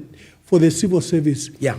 If they had secured, because those are historical pictures. And anyway, let's come to this. No, The but I want to tell you president- something about that. Yeah. The incoming first lady lost her heart trying to get the speech from me to her because I couldn't reach the president before the exchange of the instruments of power. Okay. So I basically said, look, get this to the president at all costs. Because he's going to read it after that. He has to read it, process. exactly. So I just thought I should. She lost her heart, and Did she find it? No, I'm told she never found it. I'm sure somebody must have I taken hope she it. comes here and All right, tells us about that. I'm sure she will. Yes, one day. I hope that does answer the question that you're raising. Yes, it does. No, the civil service didn't do a good job. No, there. it wasn't. It was very, very bad. I know they had prepared, like I said, National Assembly for the inauguration, but the president changed. Insisted. He He insisted. No, I was involved in the So the organization. arrangements now were ad hoc and they had to be shifted to the Supreme Court ground. He becomes president, he elects his new cabinet, and you're privileged to be Minister of Commerce and Industry. Tell us what you did as Minister of Commerce before you were moved to agriculture. Well, you see, for me, commerce was easy. All right, I had experience. Working for the mines, and I had been on a lot of boards of the mines. For example, I was on the board of Mines ASF says, I was on the board of Nchanga Mines, Mines, agriculture, Changa Mines, Changa Farms, I beg your pardon, Changa Farms. And I sat on a lot of the boards of ZCCM. And that really prepared, because I already knew what was happening in the industry and I knew what was taking place. And also, remember, I had been running my own businesses while I was at Parliament. So that gave me the opportunity to understand some of the difficulties that were being experienced in the industry and what needed to be done. So as a result of that, the first thing I needed to do was to look at where is the strategy. I found no strategy. Yes. There was no strategy. So we had to prepare a strategy. We had to look at what was needed. In particular, I wanted to have a policy on manufacturing and value added. To me, that was critical. Okay? That was absolutely critical. Why was it critical? Because you needed to regain what you had lost in the value addition under Kaunda. We'd lost it. So you needed to regain that. And for me, when we take our copper and convert it into finished copper products, we get 8 to 11 times more value than if we send it as blister copper cathodes, or copper bars. In other words, the very things that we talked about earlier. So my drive was that, okay, let's make sure that we can be able to take what we're producing. Now at that time, we were climbing up to 880,000 metric tons. We were at around 700, something like that.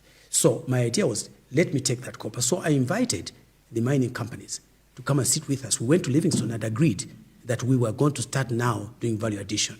So in the country. So my strategy, I developed the strategy that what we do is now to have copper cities. And there was proposed 3 copper cities. One at Kabwe, another one at Kapiri, the third one at Skyways in Dola. When you say copper cities, what do you mean? These copper cities were to take our raw copper and use the existing infrastructure to now produce the copper products as a starting point. These would be like clusters, if you want, industrial clusters. They are called industrial clusters, or special economic zones, if you want to use that other term. In other words, what you're saying is that we are going to use this now as a place where we are going to create the value chains, all right, the value lines, so that everybody knows that why at Kabwe already had infrastructure, which was moribund. It was no longer being used for the zinc and lead mines. We needed to make sure that the infrastructure was used. It already had telecommunications. They already see the living quarters that were already there. The road passes through there. The railway line is there. So it was already had an advantage. You didn't have to create a new city. You just needed to expand it and create these special zones for processing copper, so that we could send finished commodities. It was going to create jobs, and that's how now we created the industrialization and job creation strategy that came from in the last, and that was a good strategy.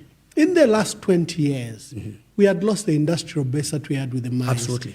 The new owners just exported their procurement, Correct. either in Australia, South Africa, or Canada. They're no longer bothered To buy to buy locally. Yeah, sure. And the industries on the copper belt suffered and suffered tremendously. and lost jobs. That is what this strategy was supposed to correct. The value addition was going to create those opportunities. Even today, as I'm talking to HH and his team, this is what they need to do. Not to give away what they already have. Is to say, you want to partner with us. Right now, we're talking about electric cars. What goes into an electric car? Just battery. It's a battery. Where is it going to come from? From copper, cobalt, manganese, lithium. Yeah, lithium. All right? How about that? So if you have those, you already have the components. So what do? You invite those that can make these products. For example, the biggest producer of electric car batteries is in China. Yeah. No dispute. It's not even in the United States. So how can you not be going to them and talking to them? That's why, if you remember, I had insisted on President HH, go to China, go and talk to the Chinese. Wasn't he surprised when he went? So use the knowledge that you already have in the country. Your voice was one of those key ones that says, look, I know you're going to the US. I know you think the US and UK are important, but go to China. Yeah, but you see, I was trained in UK. I was at Birmingham Polytechnic and Birmingham, the University of Central England. I was at Harvard Business School. They're all from the West. I've never been to a Chinese university. I've never been to a Russian university. But what I'm saying to you, you have to understand the global economic dynamics. And for me, you cannot beat China. China has taken its people from poverty in 30 years. In the last 60 years, it has moved from a level where we were to a different level. So for me, as I'm talking to you, not just HH's government, but subsequent governments that will even follow after this need to take this recipe. It is critical to our people. We must create our own. We must create skills for our young people. We must make sure that... What has China done different from what we've done and what Africa has done? Remember they changed about the education system? Education system. What did they do with the education system? Oh, they said, stop all this Western education. They started to do their own. Reorientation. Because look at this way. Emmanuel, you are probably too young to remember this. In my day, I was a young farmer at the age of 8. 8. Yeah. I knew how to grow carrots. I knew how to grow vegetables. We had school farms. We had animals. We grew our own maize. Right? Can your child, who is at 8, can he do that? No, even at 20. Yeah. So what do? You have to teach them technical skills, the things that will cause them to live, to have life. If we're going to make Zambia this basket of Southern Africa or Africa, we have to have people who know agriculture. In fact, you are moved to agriculture. You are doing so well at commerce, and the country was surprised that you were moved to agriculture. But you did well. You began to speak good things at agriculture. Yeah. No, because look, I had that.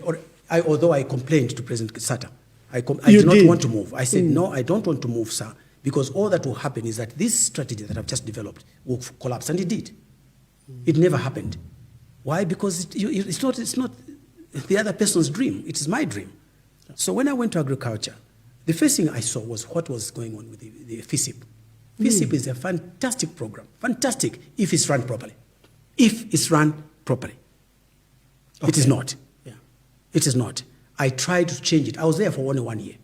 It is difficult to change things in 1 year. So when I went there, my main issue was we had 900,000 people on FISIP. Okay? The first strategy was to get to 1 million. The question was, how do we save the money? I found there was debt to the farmers, there was debt to the seed suppliers, there was debt to the transporters. So it meant that the season that was coming, 2013 to 2014, was not going to happen unless we changed that. So one of the things that I did was that I rehabilitated NCZ. Yeah. Remember I told you about NCZ? Your love for NCZ. My love for NCZ. And that plant comes from about 3 countries, Germany, Japan, and I think it's Finland, because I think it came from Outokumpu. And Outokumpu, you know Outokumpu, those that Mansa are... batteries also. Yeah, because Outokumpu is a Finnish company. They are very, very good in this particular equipment manufacture. So I wanted, it's very similar to that. Now, having worked on the mines, that plant is like a concentrator. So when I saw what was happening, we did a critical path. Right? We went through a critical path. You know what? Explain. All right. A critical path is where you look at how the production processes are done in a plant. You actually walk through it. Where is the impediment? What is causing the problem? What is causing the failures? So I did that. So I became basically chief executive officer of NCZ. I would go at night. Because you really wanted that to work. I wanted it to work. Right? I ordered people of Kafue this, and I said, I'm going to make sure that this happens. So I would drive myself to Kafue in the night without my government driver. And we sat with those guys. And they said, can you do... I said, could we rehabilitate it on our own? Because the suppliers said it was too old and they could not help. They could come only 3 months later. And it would be too late for the technology was old. Yeah. So we managed to revamp it and rehabilitate it. So I said, okay, you produce Beso. Focus on Beso. I'm going to give you the order for Beso because you are a local company. You're going to employ people from Kafue. Then I asked, because as minister, I cannot procure. So I asked the PS at the time and the Secretary to Treasury, I said, you go to Saudi Arabia. Go and get top dressing or urea. You know, So they went and managed to get urea finally, after a lot of negotiation, at an incredible price. We were paying $1,079 per metric ton. $1,079 per metric ton. I told them, when you go, no price above 400. Wow. Okay? No price above 400. And then when they called back and says, oh, this is what we've got. We've now got 50,000 metric tons. I said, at what price? Oh, that's what we're going to discuss. I said, you're not having a price over 400. The first one, they said, oh, they've offered it to us at 425. I said, no, you tell them it's government to government. We are not going to buy at 425. We're not. Wow. Finally, they went back and said, to cut a long story short, they managed to get that fertilizer. Guess at how much? $383 per metric ton. From 1,000. From 1,079. So from the savings we had there, I was able now to use that money to pay the farmers. I was able to use that money to pay the seed suppliers. I was able to pay the transporters. That's why you saw the output in 2014 was the highest we ever had. We started distributing fertilizer from NCZ in June. So I asked President Sata, I said, can you please go and launch it for us? He says, don't you know how to do it? Minister. I said, no, sir, but this is the first time we're doing this. I would like you to go and do it. So, before I bring the other questions, you talked about a fantastic program. I think Zambians were surprised. You talked about bringing water from Luapula to the southern province. Speak to that briefly. Yeah, well, you see, my way of looking at an organization when I go in, obviously I benefited from being a consultant. The first thing is I look at the big issues. What are the mega issues? What are the measurements? So, for example, the biggest producer of maize in our country had always been Kalomo. They were the biggest producers. But southern province was experiencing drought. What do you do? So my idea was that... And they were now overtaken by Petauke. In fact, as a result of that, Petauke was now the biggest producer. How do we get back? Because, Emmanuel, I'm a Zambian. Let me tell you this. There is nobody in this country who can beat the Tongas at looking after animals and also raising maize. You can't. It is in their blood. Okay? Fantastic people, hardworking people, right? Us on this side is cassava in northern, in Sichinga, and Wapula, Northwestern. Sorghum and millet. Yeah, sorghum and millet, absolutely correct. Thank you very much. So my view was that we should keep that going if we are to do that, because during my tenure in office, President Sata had asked us to go to Zimbabwe to go and sell them, to go and give them maize, he said. Yeah, donated some maize to them. He wanted. I said, sir, we cannot donate. We don't have the money to donate. We must make sure that they purchase through the World Food Program, because otherwise we will have nothing. So my idea was to increase production because the market is here.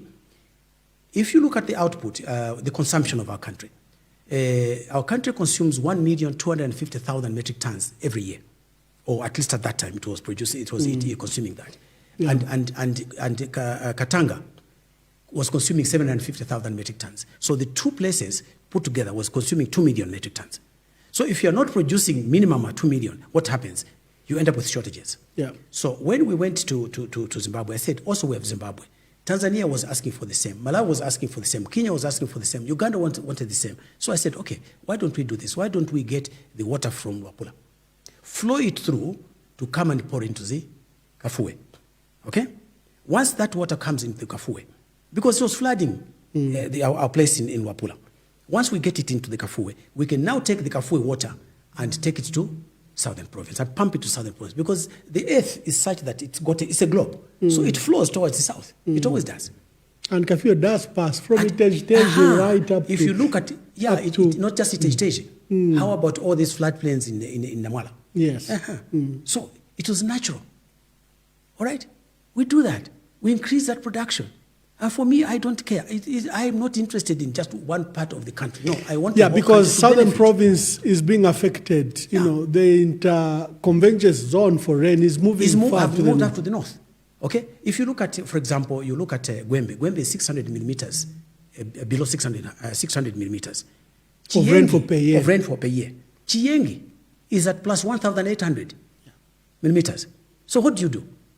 We should be growing everything to the north. But what happens to the people in Southern Province? Now people are selling their animals. Right now, as we are discussing this, right now, what are they getting for it? We should have moved those animals to us and tell the Tongas to move on to the other side and go and learn some Bemba, all right? And then, serious. You have radical ideas, yes. Yeah, let's get them there and say, you're going to look after your animals here. Be friends with these guys. Don't fight them. These are your brothers, okay? Let's unite the country. And then we say to them, teach us your skills, how to look after the animals, how to do this, how to do that. Then they can also learn how to grow cassava. Okay? And that way, we unite the country. And at agriculture, you were very instrumental in talking about mechanization of... we needed to do that. Of our methods. Because look, Emmanuel, where are we at now? What are our farmers using to grow? They use hose. This is 2023, 2024. That was 2014. You are still using hose. So fortunately for me, I mean, you served in the embassies, and so I think you understand this. I had made friends with the Director General of FAO. Okay. He's Brazilian. Yeah.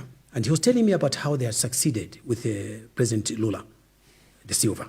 Okay? And he shared with me, he says, Robert, I like you very much. You're a good friend of mine. I'm going to help you. What do you want? I said, I want a mapping of my country in terms of the soils, the quality of the soils, because my young brother did his PhD in soils. Yes. So we used to debate a lot. I mean, as a family, Dr. Sichinga, we used to debate a lot, and he did his research in the Western Province. So I said to him, tell me what it is that we need to do. He says, we need to understand the soil, the type of soils we have all across. So he was to help me. So he had raised money for me to say that this money would be used now to, he says, you are the second country, apart from Ethiopia, to ask for this. He says, I'm going to do that. He says, how wide did you want this analysis to be? I said, as close as can be, depending on the resources that we've got. So you can either do 1 square meter, you can do bigger, an acre, you can do a hectare, you can do much wider than that. So I said, well, it depends on the money. Yeah. So we were going to have an analysis of all the soils so that we can have our fertilizers, right, modeled to that particular soil. Yes. So that in other words, we grow our crops according to the soils that we have and the rainfall that we have, which is a major determinant. So this is what we are supposed to do. Unfortunately, when the Director General wanted to meet the President, in fact, in Addis Ababa, where you were, okay? So the Director General says, Robert is my very, very good friend, and he's done very well, and I want to help him with this. So the President says, that's why I'm sending him back to Komis. I said, Mr. President, why did you do that? When I'm just settling as Minister of Agriculture. I wanted that project. Yeah. I wanted that project. The water project, the mechanization, and the new fertilizer. New fertilizer. So they are tailored to these particular soils that you have in your area. Unfortunately, I never got around to doing that. I was there only for 1 year. And when he moved me back to Commerce, I was rather disappointed because he said to me, Bob, I'm asking you to go to agriculture, not because you're a specialist. And that was the conversation we had. I want you to go and manage. So I would like to think that the little that I did there did benefit the country, at least for that time, but it also showed us what could be done. Okay. Before we go, we have a tradition where we review presidents. The political tension that rose in the country and in the PF, apparent succession, we saw one group by Honorable Winter Kawimba, the other one by GBM. There was a famous recording that went out and, brought bemusement to the country, but you didn't speak to it. What caused the apparent succession? Is it because people knew, especially those that were close, that the president was unwell? What can you shed light? I think it was. It was that. Yes, and you talked about this. There was basically the president was unwell, especially towards the end. And I think many people saw him go to Parliament in 2014, and he was very unwell. I did not agree with that arrangement. I would like to tell you that. I felt that it was not wise. I also felt that it was unfair to expose the president when he's unwell to the public. I think we needed to allow him to take a rest. I was quite involved with normally his speeches. His speech was, I think, 59 pages. Okay? When we put everything together, about 59 pages. I told George, I said, George, you're asking the president to go and read 59 pages in his state. You're being unfair to him. Okay? So I said, in this case, what you do, let's now reduce that to 5 pages. He will introduce, he will say to the parliament, if you insist that he must go, he said to them, I am going to circulate my speech. I would like each one of you to read it, and I want us to have now discussions in your committees to make sure that this is understood and so on and so forth. And because of that, I would like to give you the opportunity and excuse the president so that he goes out. It was not done that way. But it was a 5-page. So there was a 5-page statement that was done. That was my advice. I had the opportunity of traveling with the president to Unga in September of 2014. Just before his demise. Just before his demise. It was clear to me he should not even have gone to Unga. I think we were driving him to his death. But he was keen. The very issue you had dealt with in 2006. Exactly. Unfortunately, I had that misfortune. Unfortunately, the other people around, rather than look at the condition of the person, they were more interested in taking over. So that's how you ended up seeing that situation that you observed between the various groups. I myself was being asked to go and deal with some issue of the women that had helped us in the campaign in speak to the recording. You became machine. I became machine. Sorry, I have to bring that up. No, that's fine. No, I don't have difficulty with that. The women, the women that get involved in this. So they basically were using one of the young ladies that we had, who had worked for me before. Yeah. She was their organizer there. So she was calling me and saying, "Oh, she had worked with you." She had worked for me. Okay. She had worked for me, and she said, "People are asking, what is the in it for them?" So I said, I can't come to you at the moment to come and address anybody because first and foremost, the member of parliament now is Professor Nkanduluwo. From Mnali. So I can't come there and discuss that. And I did ask my sister, Professor Nkanduluwo. I said, let's go and just tell them that we cannot do it at this time because the president is unwell. If we appear to be having meetings, it's like we are scheming towards something especially else. That is unwell for you who had inside knowledge. Yeah. And secondly, I said, I am part of the family. Okay, I cannot do that. So, unbeknown to me, there was this young lady had a child that came from the kitchen, and she said, "Mommy, I think her name was Nono." And our mother called her, "No, you are disturbing us." And she came with a phone and placed it on the table. And unbeknown to me, of course, it was recording. And she was asking, so why are you people not dealing with the issue of the president and so on and so on? So that's what I was explaining to her. It was nothing malicious. Okay? So she says to the child, can you go and put it in my bedroom? Yes. Okay? And that's how that in the recording that was made, it was misconstrued in the malicious manner that it was. It had nothing to do with that. It was basically that, we just needed to be sensitive to the environment. In that recording, you expressed ignorance of where the president was. Yes, I did. And I didn't know. I didn't know at that time. Because, you see, when we were at Unga, we had made arrangements for the president to go back to where he had been. For his trip. Last station. And the last station was Israel. Yeah. And I said I could not make it to Israel because I didn't have a visa to Israel. So the arrangement was at least, let's find another way, because there was a specific aircraft that had been hired for the president. So because I didn't have a visa, I flew back here. And the other people were supposed to take care of that by taking him to Israel. But they said that also to get to Israel, there were special security issues that needed to be cleared. So eventually, I think they flew here. And afterwards, that's how he was now taken to London.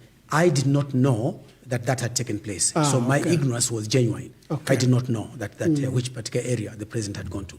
So it was nothing malicious. And I thought it's useful that you have asked me. And in the recording, you confirmed that the president was unwell. Yes, I did.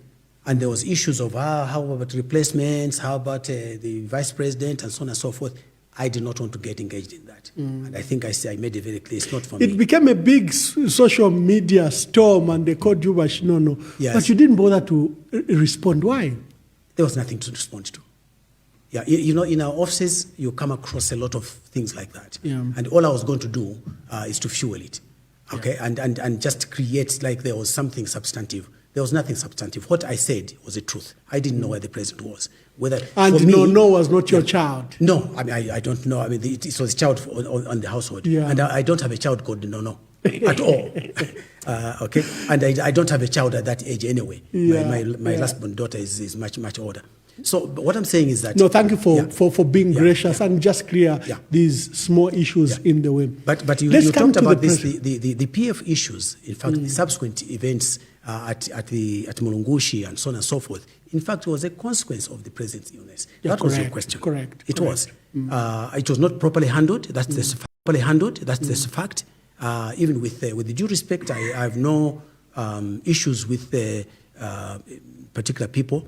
But even the election of ECL was incorrectly done, because not everybody was informed and so on and so forth. And there was a subsequent event that took place. You were one of the presidential candidates. Yeah, I was. Because I wrote most of that manifesto. I wrote most of those speeches. The president was asking me to help him carry the vision. And this was my advice to him. And I think you need consistency in government, where you keep flip-flopping, you don't know which way you're going. And also you need a president that is knowledgeable. He has to know how the world works, how the government works. If you don't, they will come and learn, as we've seen. They will come and learn in office. And what happens?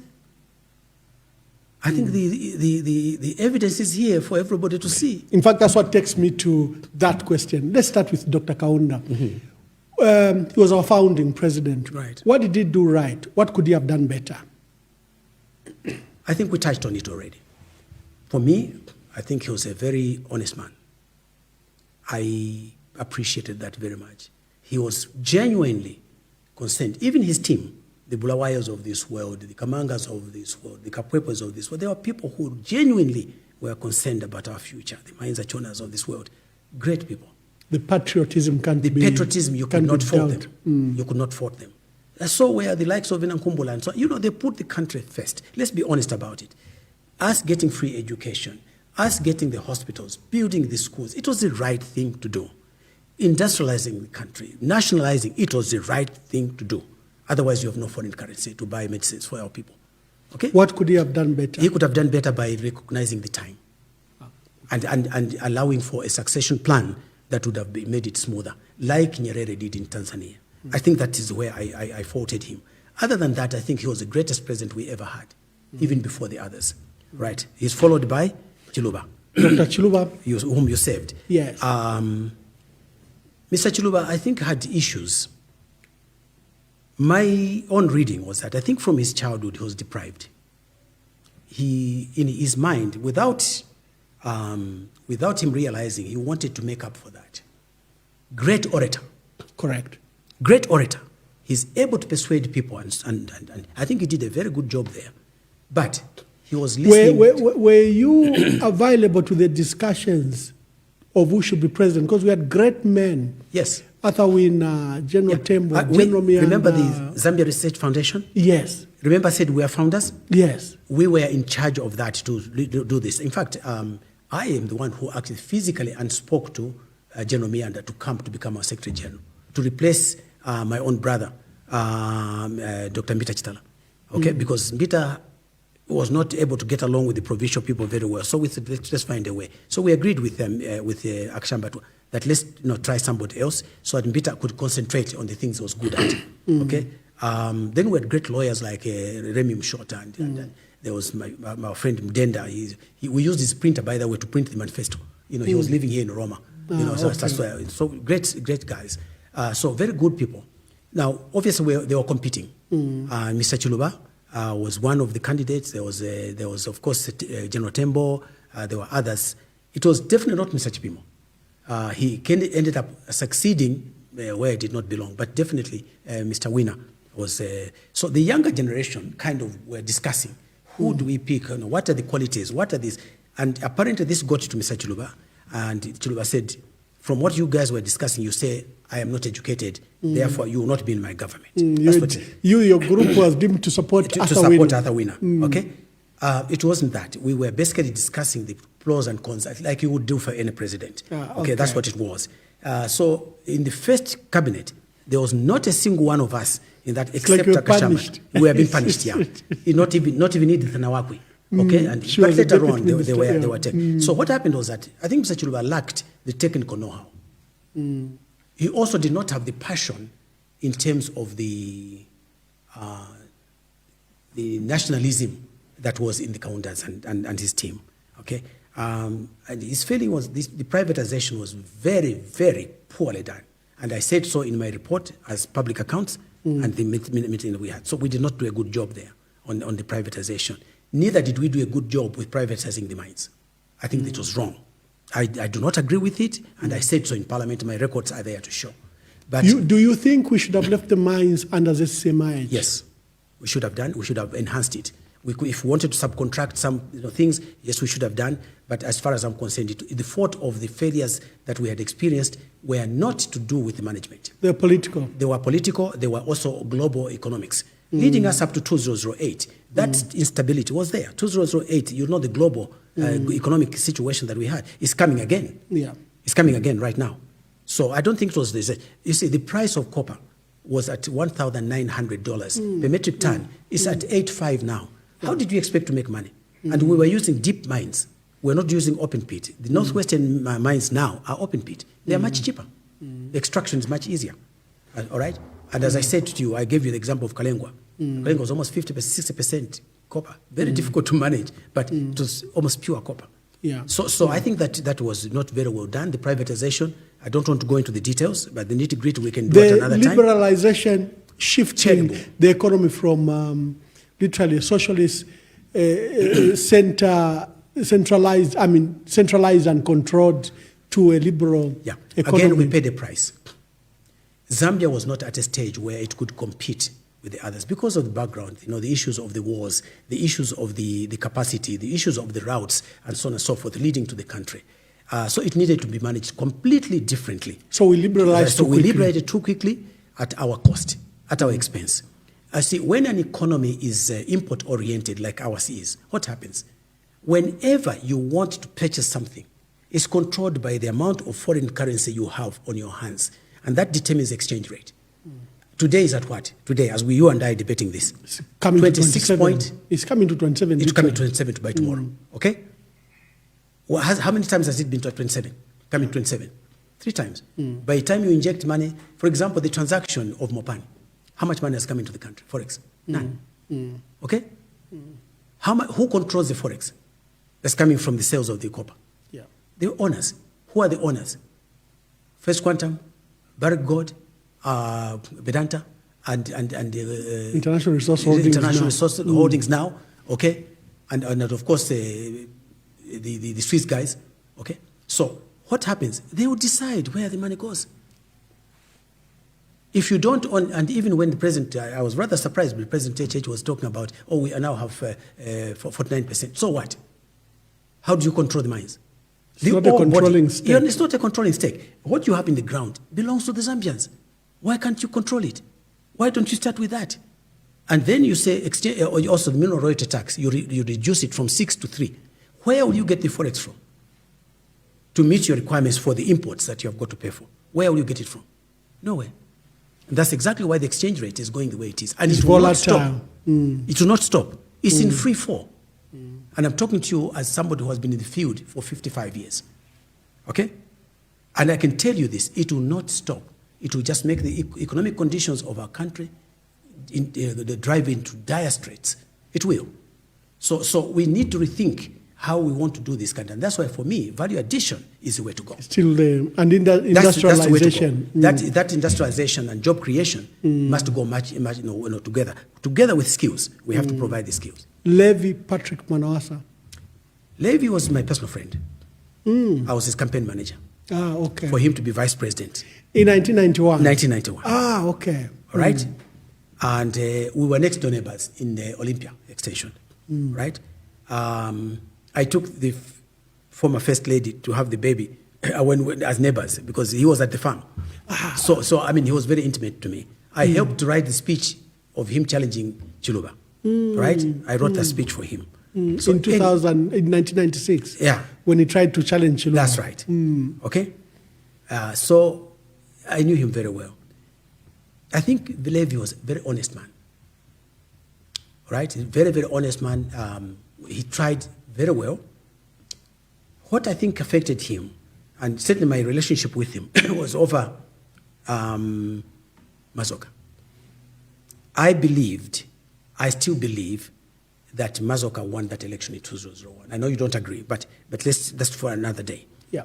He won that election.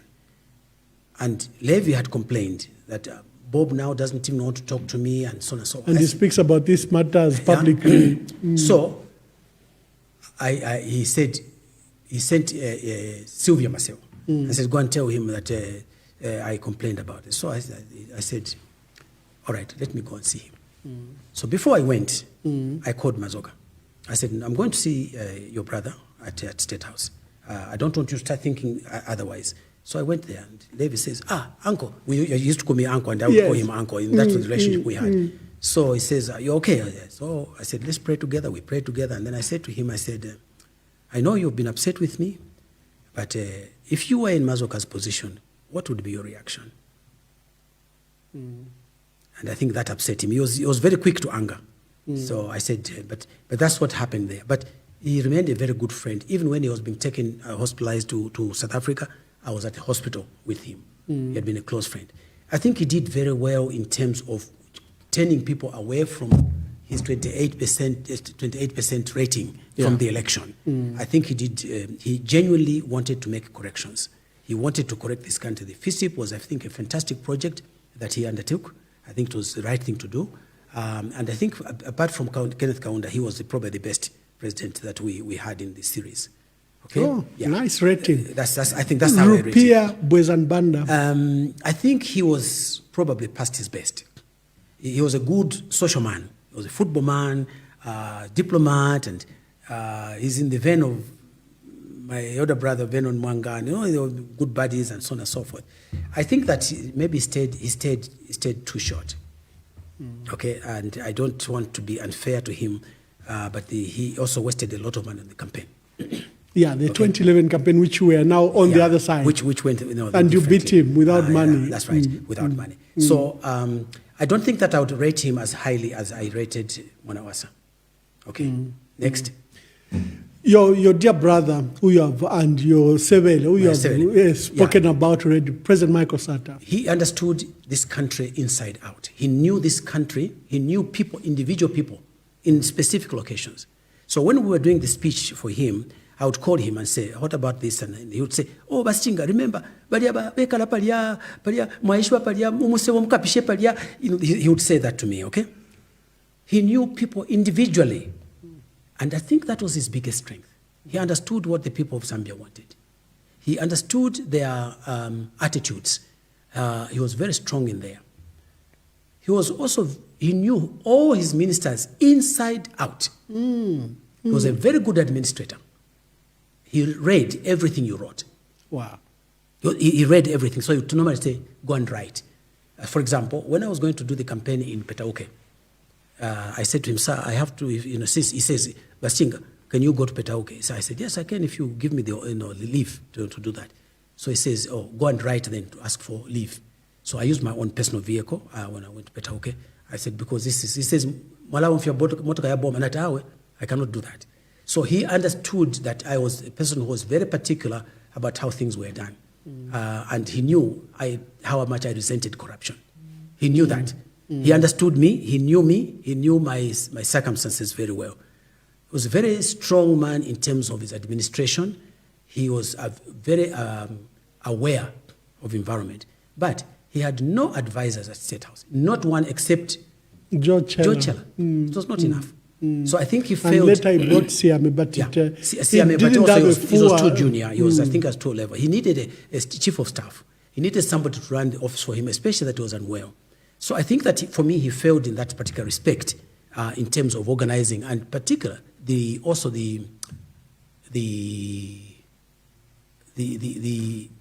own replacement. Let's put it that way. The succession plan. He did not have a succession plan, and I think that led to these challenges that you talked about. We talked about earlier on. The last thing I think that we had was that for almost the last 2 years we had no cabinet meetings. And I think that affected his performance. In general, he kept the system stable. Okay?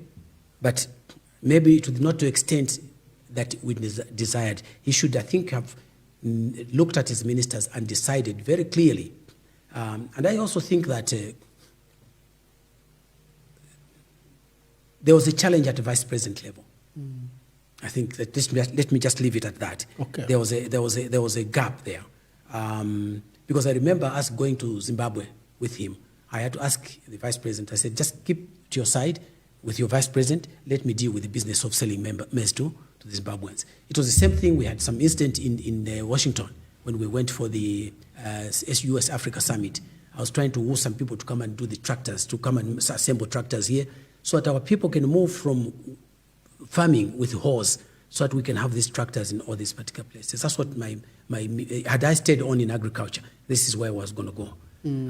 So I think that there was a weakness. Yeah, sometimes Guy Scott could shoot from the hip. Yeah, he had his views.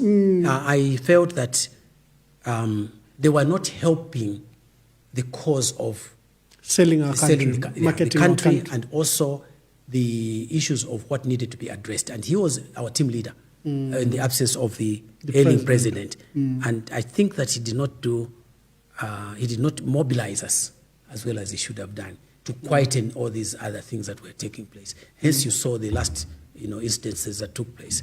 So I don't think I would rate President Sata badly, but I'd said that he had those challenges that I think he did not do. Let's attribute it to the ill health. Okay. Edgar Chagwalungu. I won't comment. Oh, thank you. I respect that. I will not comment because I personally felt that he was not. I worked with him in ZCCM. Oh, your relationship comes from ZCCM. Yeah. So I knew the person. Okay. Right? Can we just leave it there? Okay. I give you an opportunity to do so. Thank you. Now we're here. President Hakainde Hichilema. He was touted as an economic manager. You spent days and years in UPND. You left UPND. 15 years later, we had this man you had left in 2006 as our president.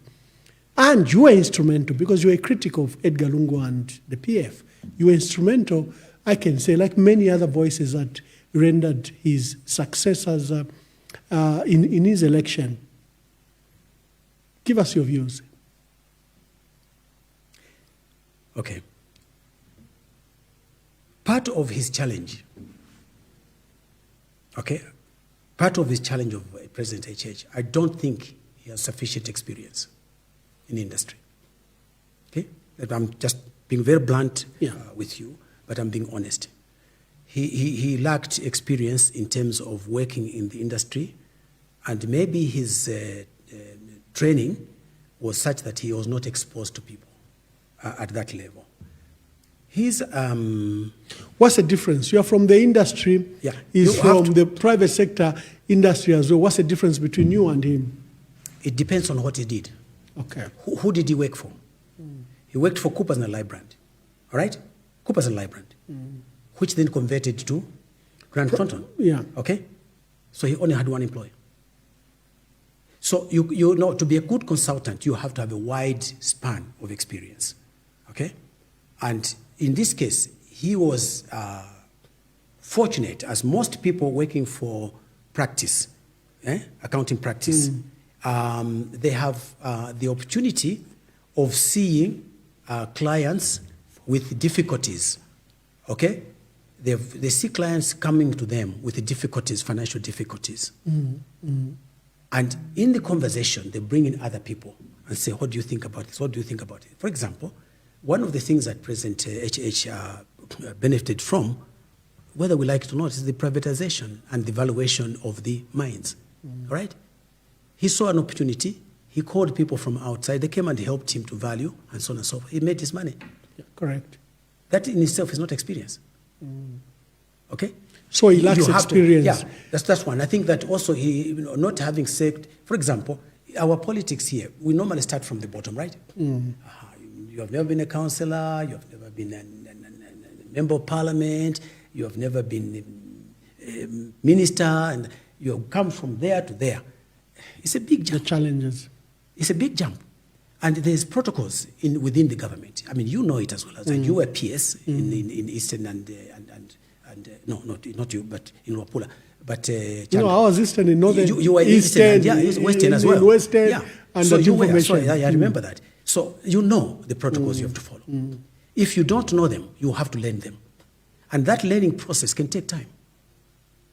And also, if you're not strong in running the institution yourself, this would arise. You have difficulties because now you're looking, what do I do? What do I? Depends on your agenda as well. What is your vision? The way the president has dealt with KCM and Mopani, KCM as at 2019 is taken over because there's an audit. Vedanta is deemed not a suitable investor anymore. For 20 years, they haven't paid taxes, they've accumulated bills. So they are removed, whether we agree with what proceeded, whether it's liquidation or whatever, but a decision has been taken that this is not a good investor, we need to replace them. For Mopani is a good mine because Glencore has just invested over $4 billion in the mine. It has sunk new shafts, it has built a concentrator, and then rehabilitated a new smelter. It's a brand new mine, given new lease. But Glencore has corruption allegations abroad, and they decide to disinvest. So they disinvest in Zambia, in Namibia, in South Africa, and I think in Australia because of the issues. Places, including the SSS, so when President Hakainde Hichilema is being elected, we have a unique opportunity, I think, that was only available in the 70s. Absolutely. Because ZCCM now is the owner of KCM, one of the biggest mines in Africa. Correct. And Mopani, which is actually has just benefited from a $4 billion investment. Yeah. But he decides to...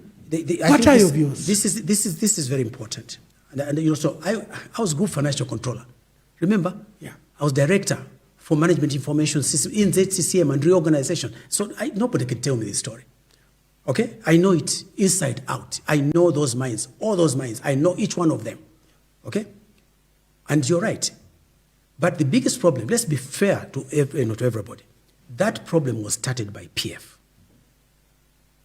PF was milking, PF was stealing. Let's be honest about it. All right? So he found a situation which was very difficult. But he made a promise to the people of Zambia. Vedanta is not coming back. His own words. He's not coming back. Not on my watch. Not once, but 3 times. And everybody who is watching the global picture knows Vedanta is having challenges. Today, yesterday's paper, this morning's paper, Vedanta is now asking for other people to come and help with the financials. Somebody are justifying it and saying it's because now they can bring anybody as a shareholder. So where are we at? But the problem, in fairness, was mishandled by PF in the first place. Now, that kind of gave HH the opportunity to say, well, maybe I should correct it in this way, in this way. But I think there are undercurrents as well, all right? And I think they're not for this forum, for discussion. I just think that he has made a big mistake. I think it's because he does not have the experience of working on a mine or in a mine to understand the intricacies of what it takes to do that, to make the decision to let go of Mopani in the manner that they did, even the agreements they had in there where they continue to draw the copper that will be coming from those mines is incorrect. Similarly, for Vedanta, to go back and give it to Vedanta again, after you have said to the people, I'm not going to do it, not under my watch, is also, it undermines confidence in your own statements. It means that you did not mean what you said. And I think that my opinion is that he probably thought it was easier than he actually found it. To give away the mines, for me, is the biggest error he has ever made, and he will realize that in due course, all right? Because you will have no forex. And this economy will not survive without forex.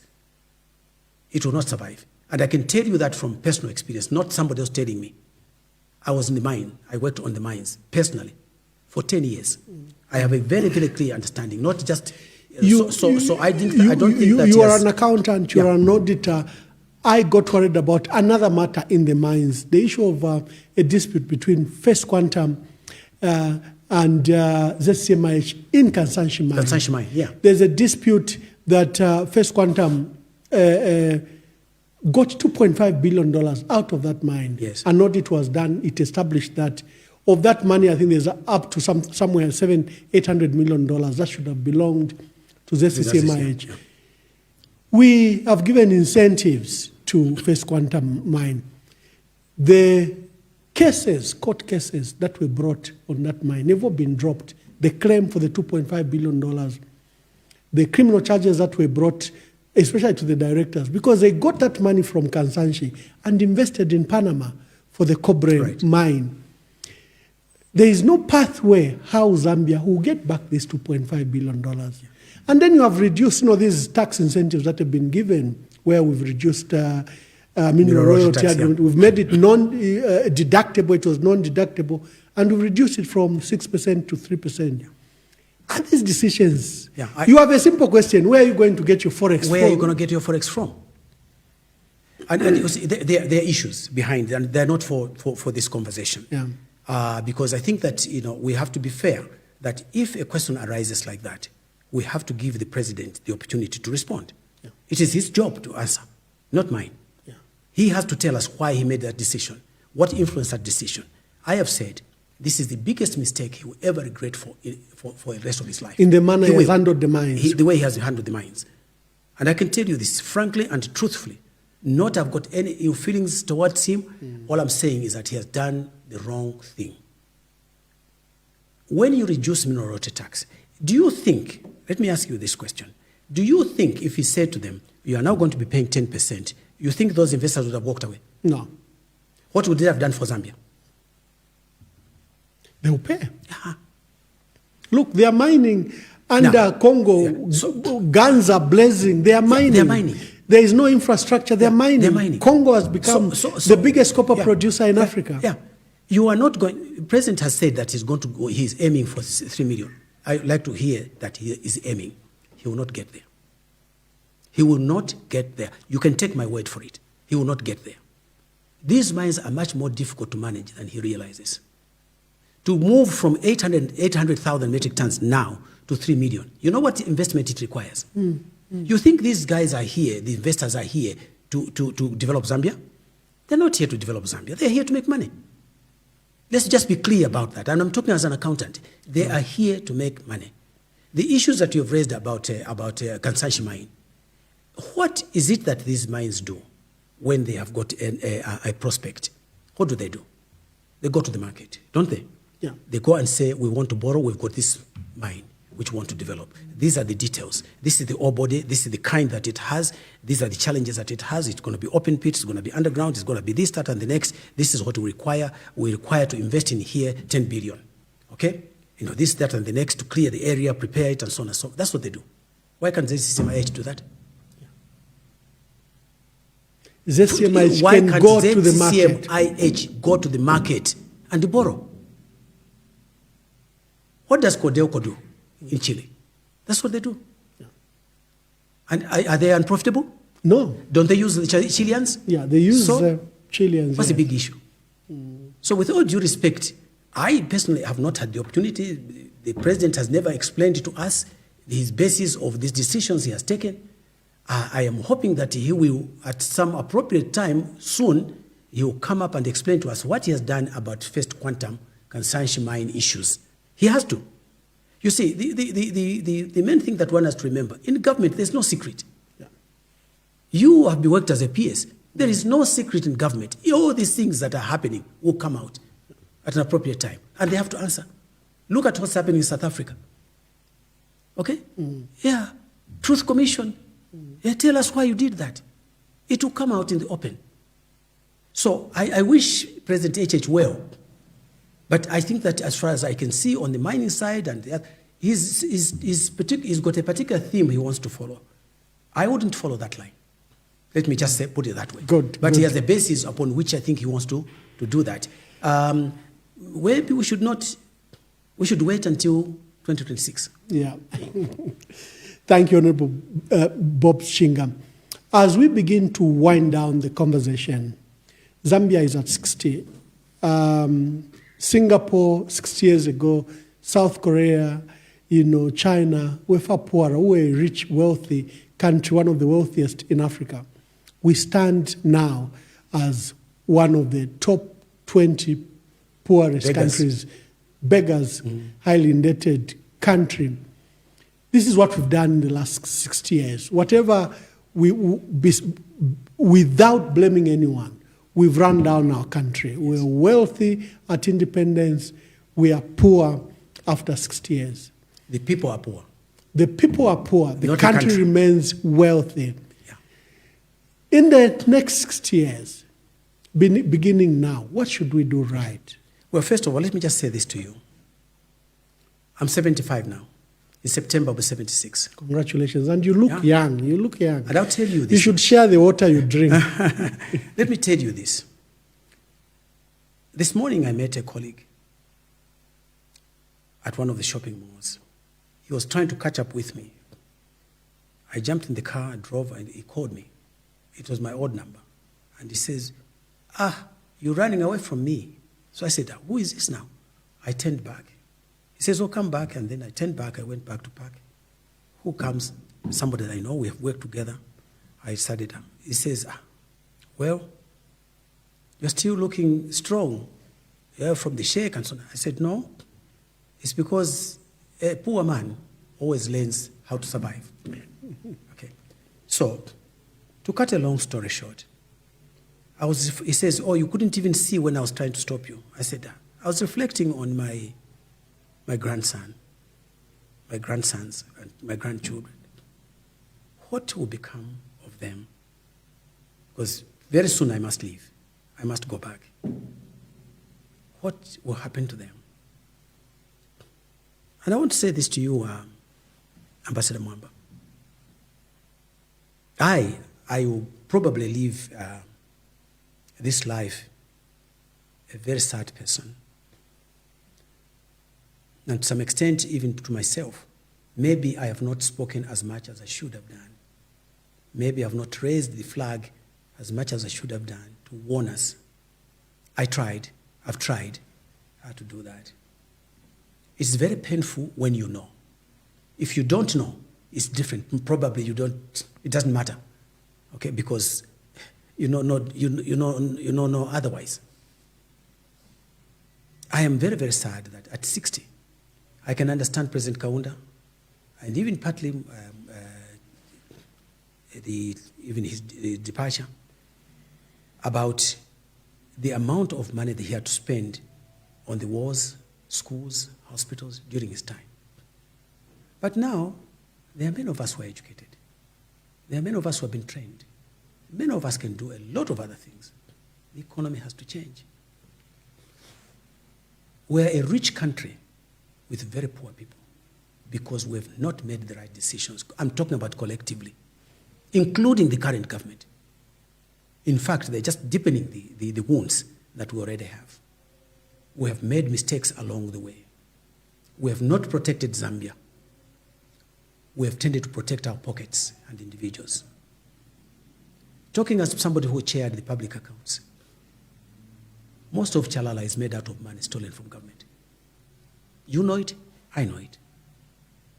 Most of the structures that are owned by our friends that were in PF, they were stolen money. Even some of the MMD, same. The same is happening right now. We are looking at what will I get out of this. I suppose for Bob Sichinga, because he can only squat in a little insaka and it doesn't matter. I don't have a house. I don't have a big house to talk about. I'm in an insaka. I sleep in an insaka. That's all I could afford. I don't know how they would make that money. And I'm an accountant, by the way. So I don't know how they make that money. I will go away a very, very sad man that a rich country of this kind of magnitude, what do you have? One of the biggest reserves, why this Lobito route is being done, is because the West wants the copper between Congo and Zambia. We have got the biggest deposit in Konkola Deep. The major challenge there is water. You have to dewater it constantly. So that's what they want. You think they're here to develop Zambia? No. They're here to get what they can get their hands on. My argument is that I want the same things they want for their children. I want it for my grandchildren too. Who is going to help me to do that? And that's why I even went into government, thinking that maybe we can correct some of these mistakes. We can be able to do something. I tried my best as Minister of Commerce, Trade and Industry, and also as Agriculture. I was only with the President less than 5 years. I wish I had a bit more time to do that, to try and implement some of the programs. So that's one. Number two, what don't you have? You have copper in abundance. We are a poor second to Congo on cobalt. One of the first jobs I did when I joined RCM was a cobalt plant at Chambeshi. That was my job. I did that job. It was a plant that was to produce initially 1,200 metric tons of cobalt and then 2,400 metric tons of cobalt. That was my first job. We spent $6 million on it. It paid back in 3 months. Wow. Okay? Before I went to Mufulira Mine. And at the time, cobalt was far less. It was selling poorly, yeah. Now it's not like such a price. Okay? I know each one of those mines. I can tell you stories about each one of them. We established big farms in Mukumpu, in Mpongwe. Those were done by Nchanga farms. Why are we starving now? And yet there was enough rain in Mpongwe. Why? Wrong decisions. We've got manganese. You remember Mansa batteries. You remember Yucca batteries. In Mansa. How about Sajolite? How about the copper in Mukushi? How about nickel? How about lithium? And the gold, that's just how about breaking the gold out that we everywhere. talked about in Northwestern? But what is remaining for the people there? How are we using that resource? We're giving it away to our friends because maybe we benefit from it in one form or the other, which is a conversation for another day. But how about our own people? How about our people in Western Province, in Northwestern Province where the gold is being dug and all the other products are being taken? How about the people in Wapula? How about the manganese and Sajolite? How about the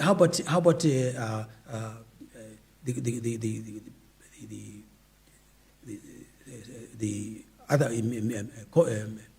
semi-precious stones in Lundazi? How about in Mapatisia, in Southern Province? What about them? Don't they matter? How are we going to supply the hospitals with medicines? How are we going to train the next set of doctors, neurosurgeons, and so on and so forth? How are we going to do that?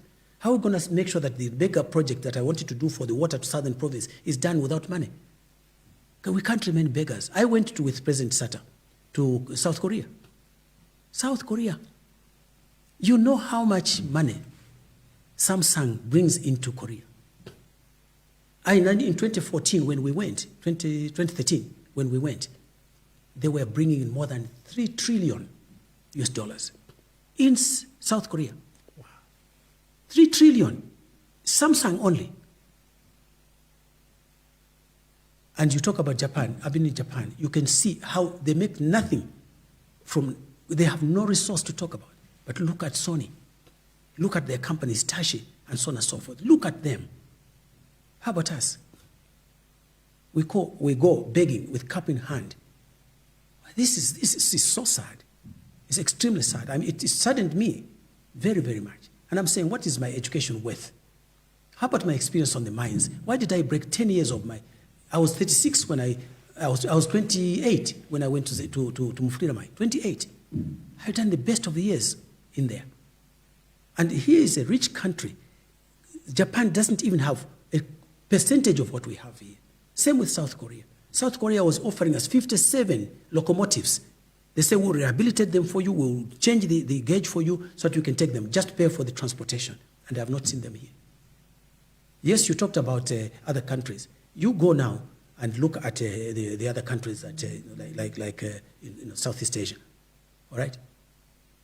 How much have they progressed? They have diversified. They are now producing things on their own. They've gone exactly what we've said, value addition. What about us? Now we've got more people educated. Why is it that it's going to be more difficult now than it was in 1986 when I was in ZCCM? Tell me that. How is it possible that Norman Bazima can be Anglo-American chairman, but not here? Tell me.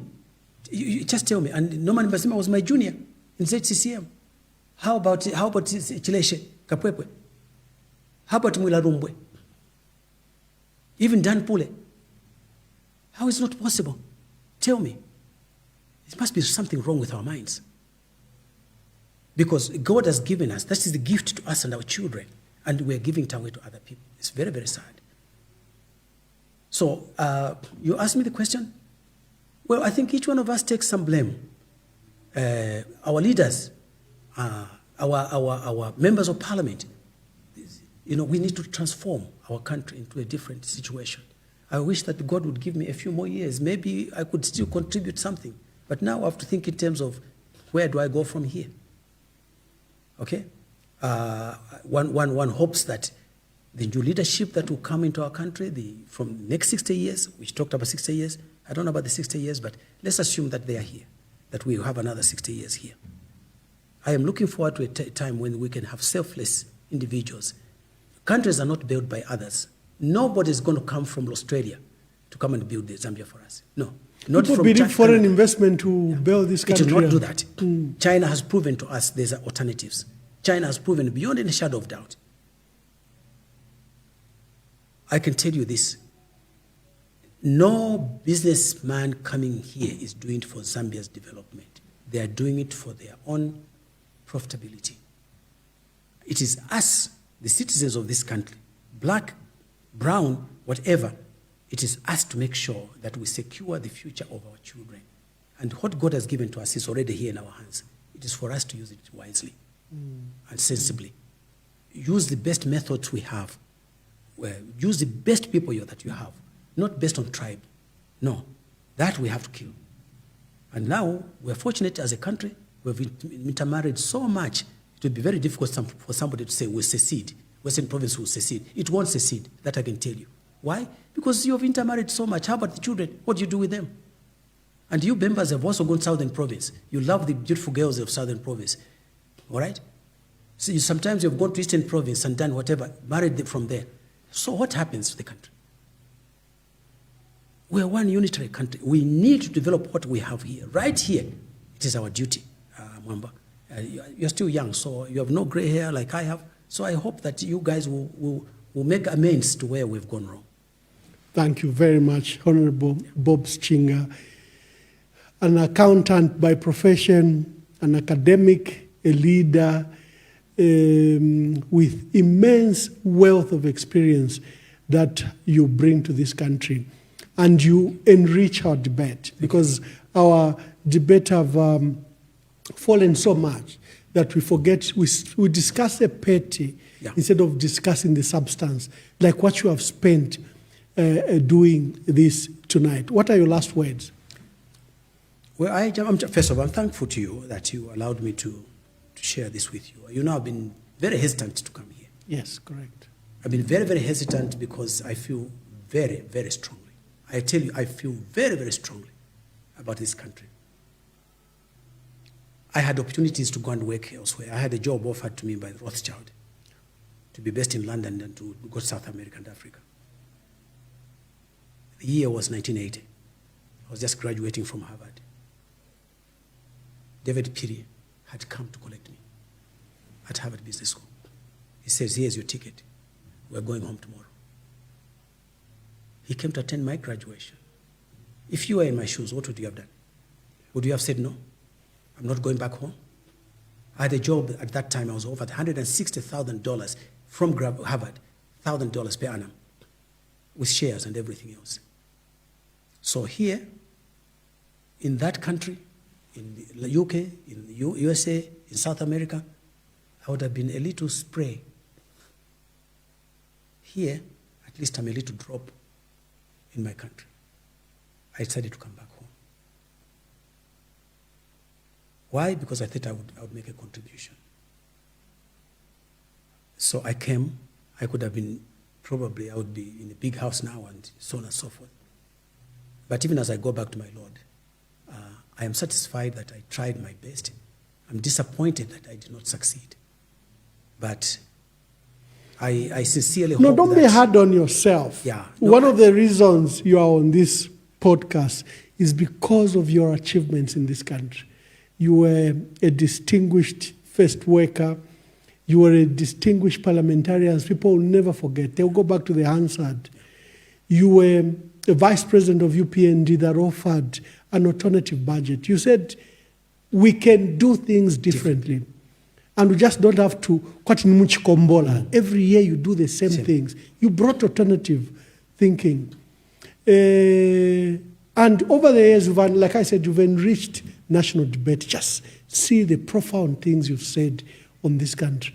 When the mindset in this country think that we can't run the mines, you've demonstrated here that we can run the mines. And with a spring in your foot and how gracious the Lord has been, I see many years ahead. So we hope that you will continue to contribute. You will continue to put the energy that you've put to our country. So don't be hard on yourself.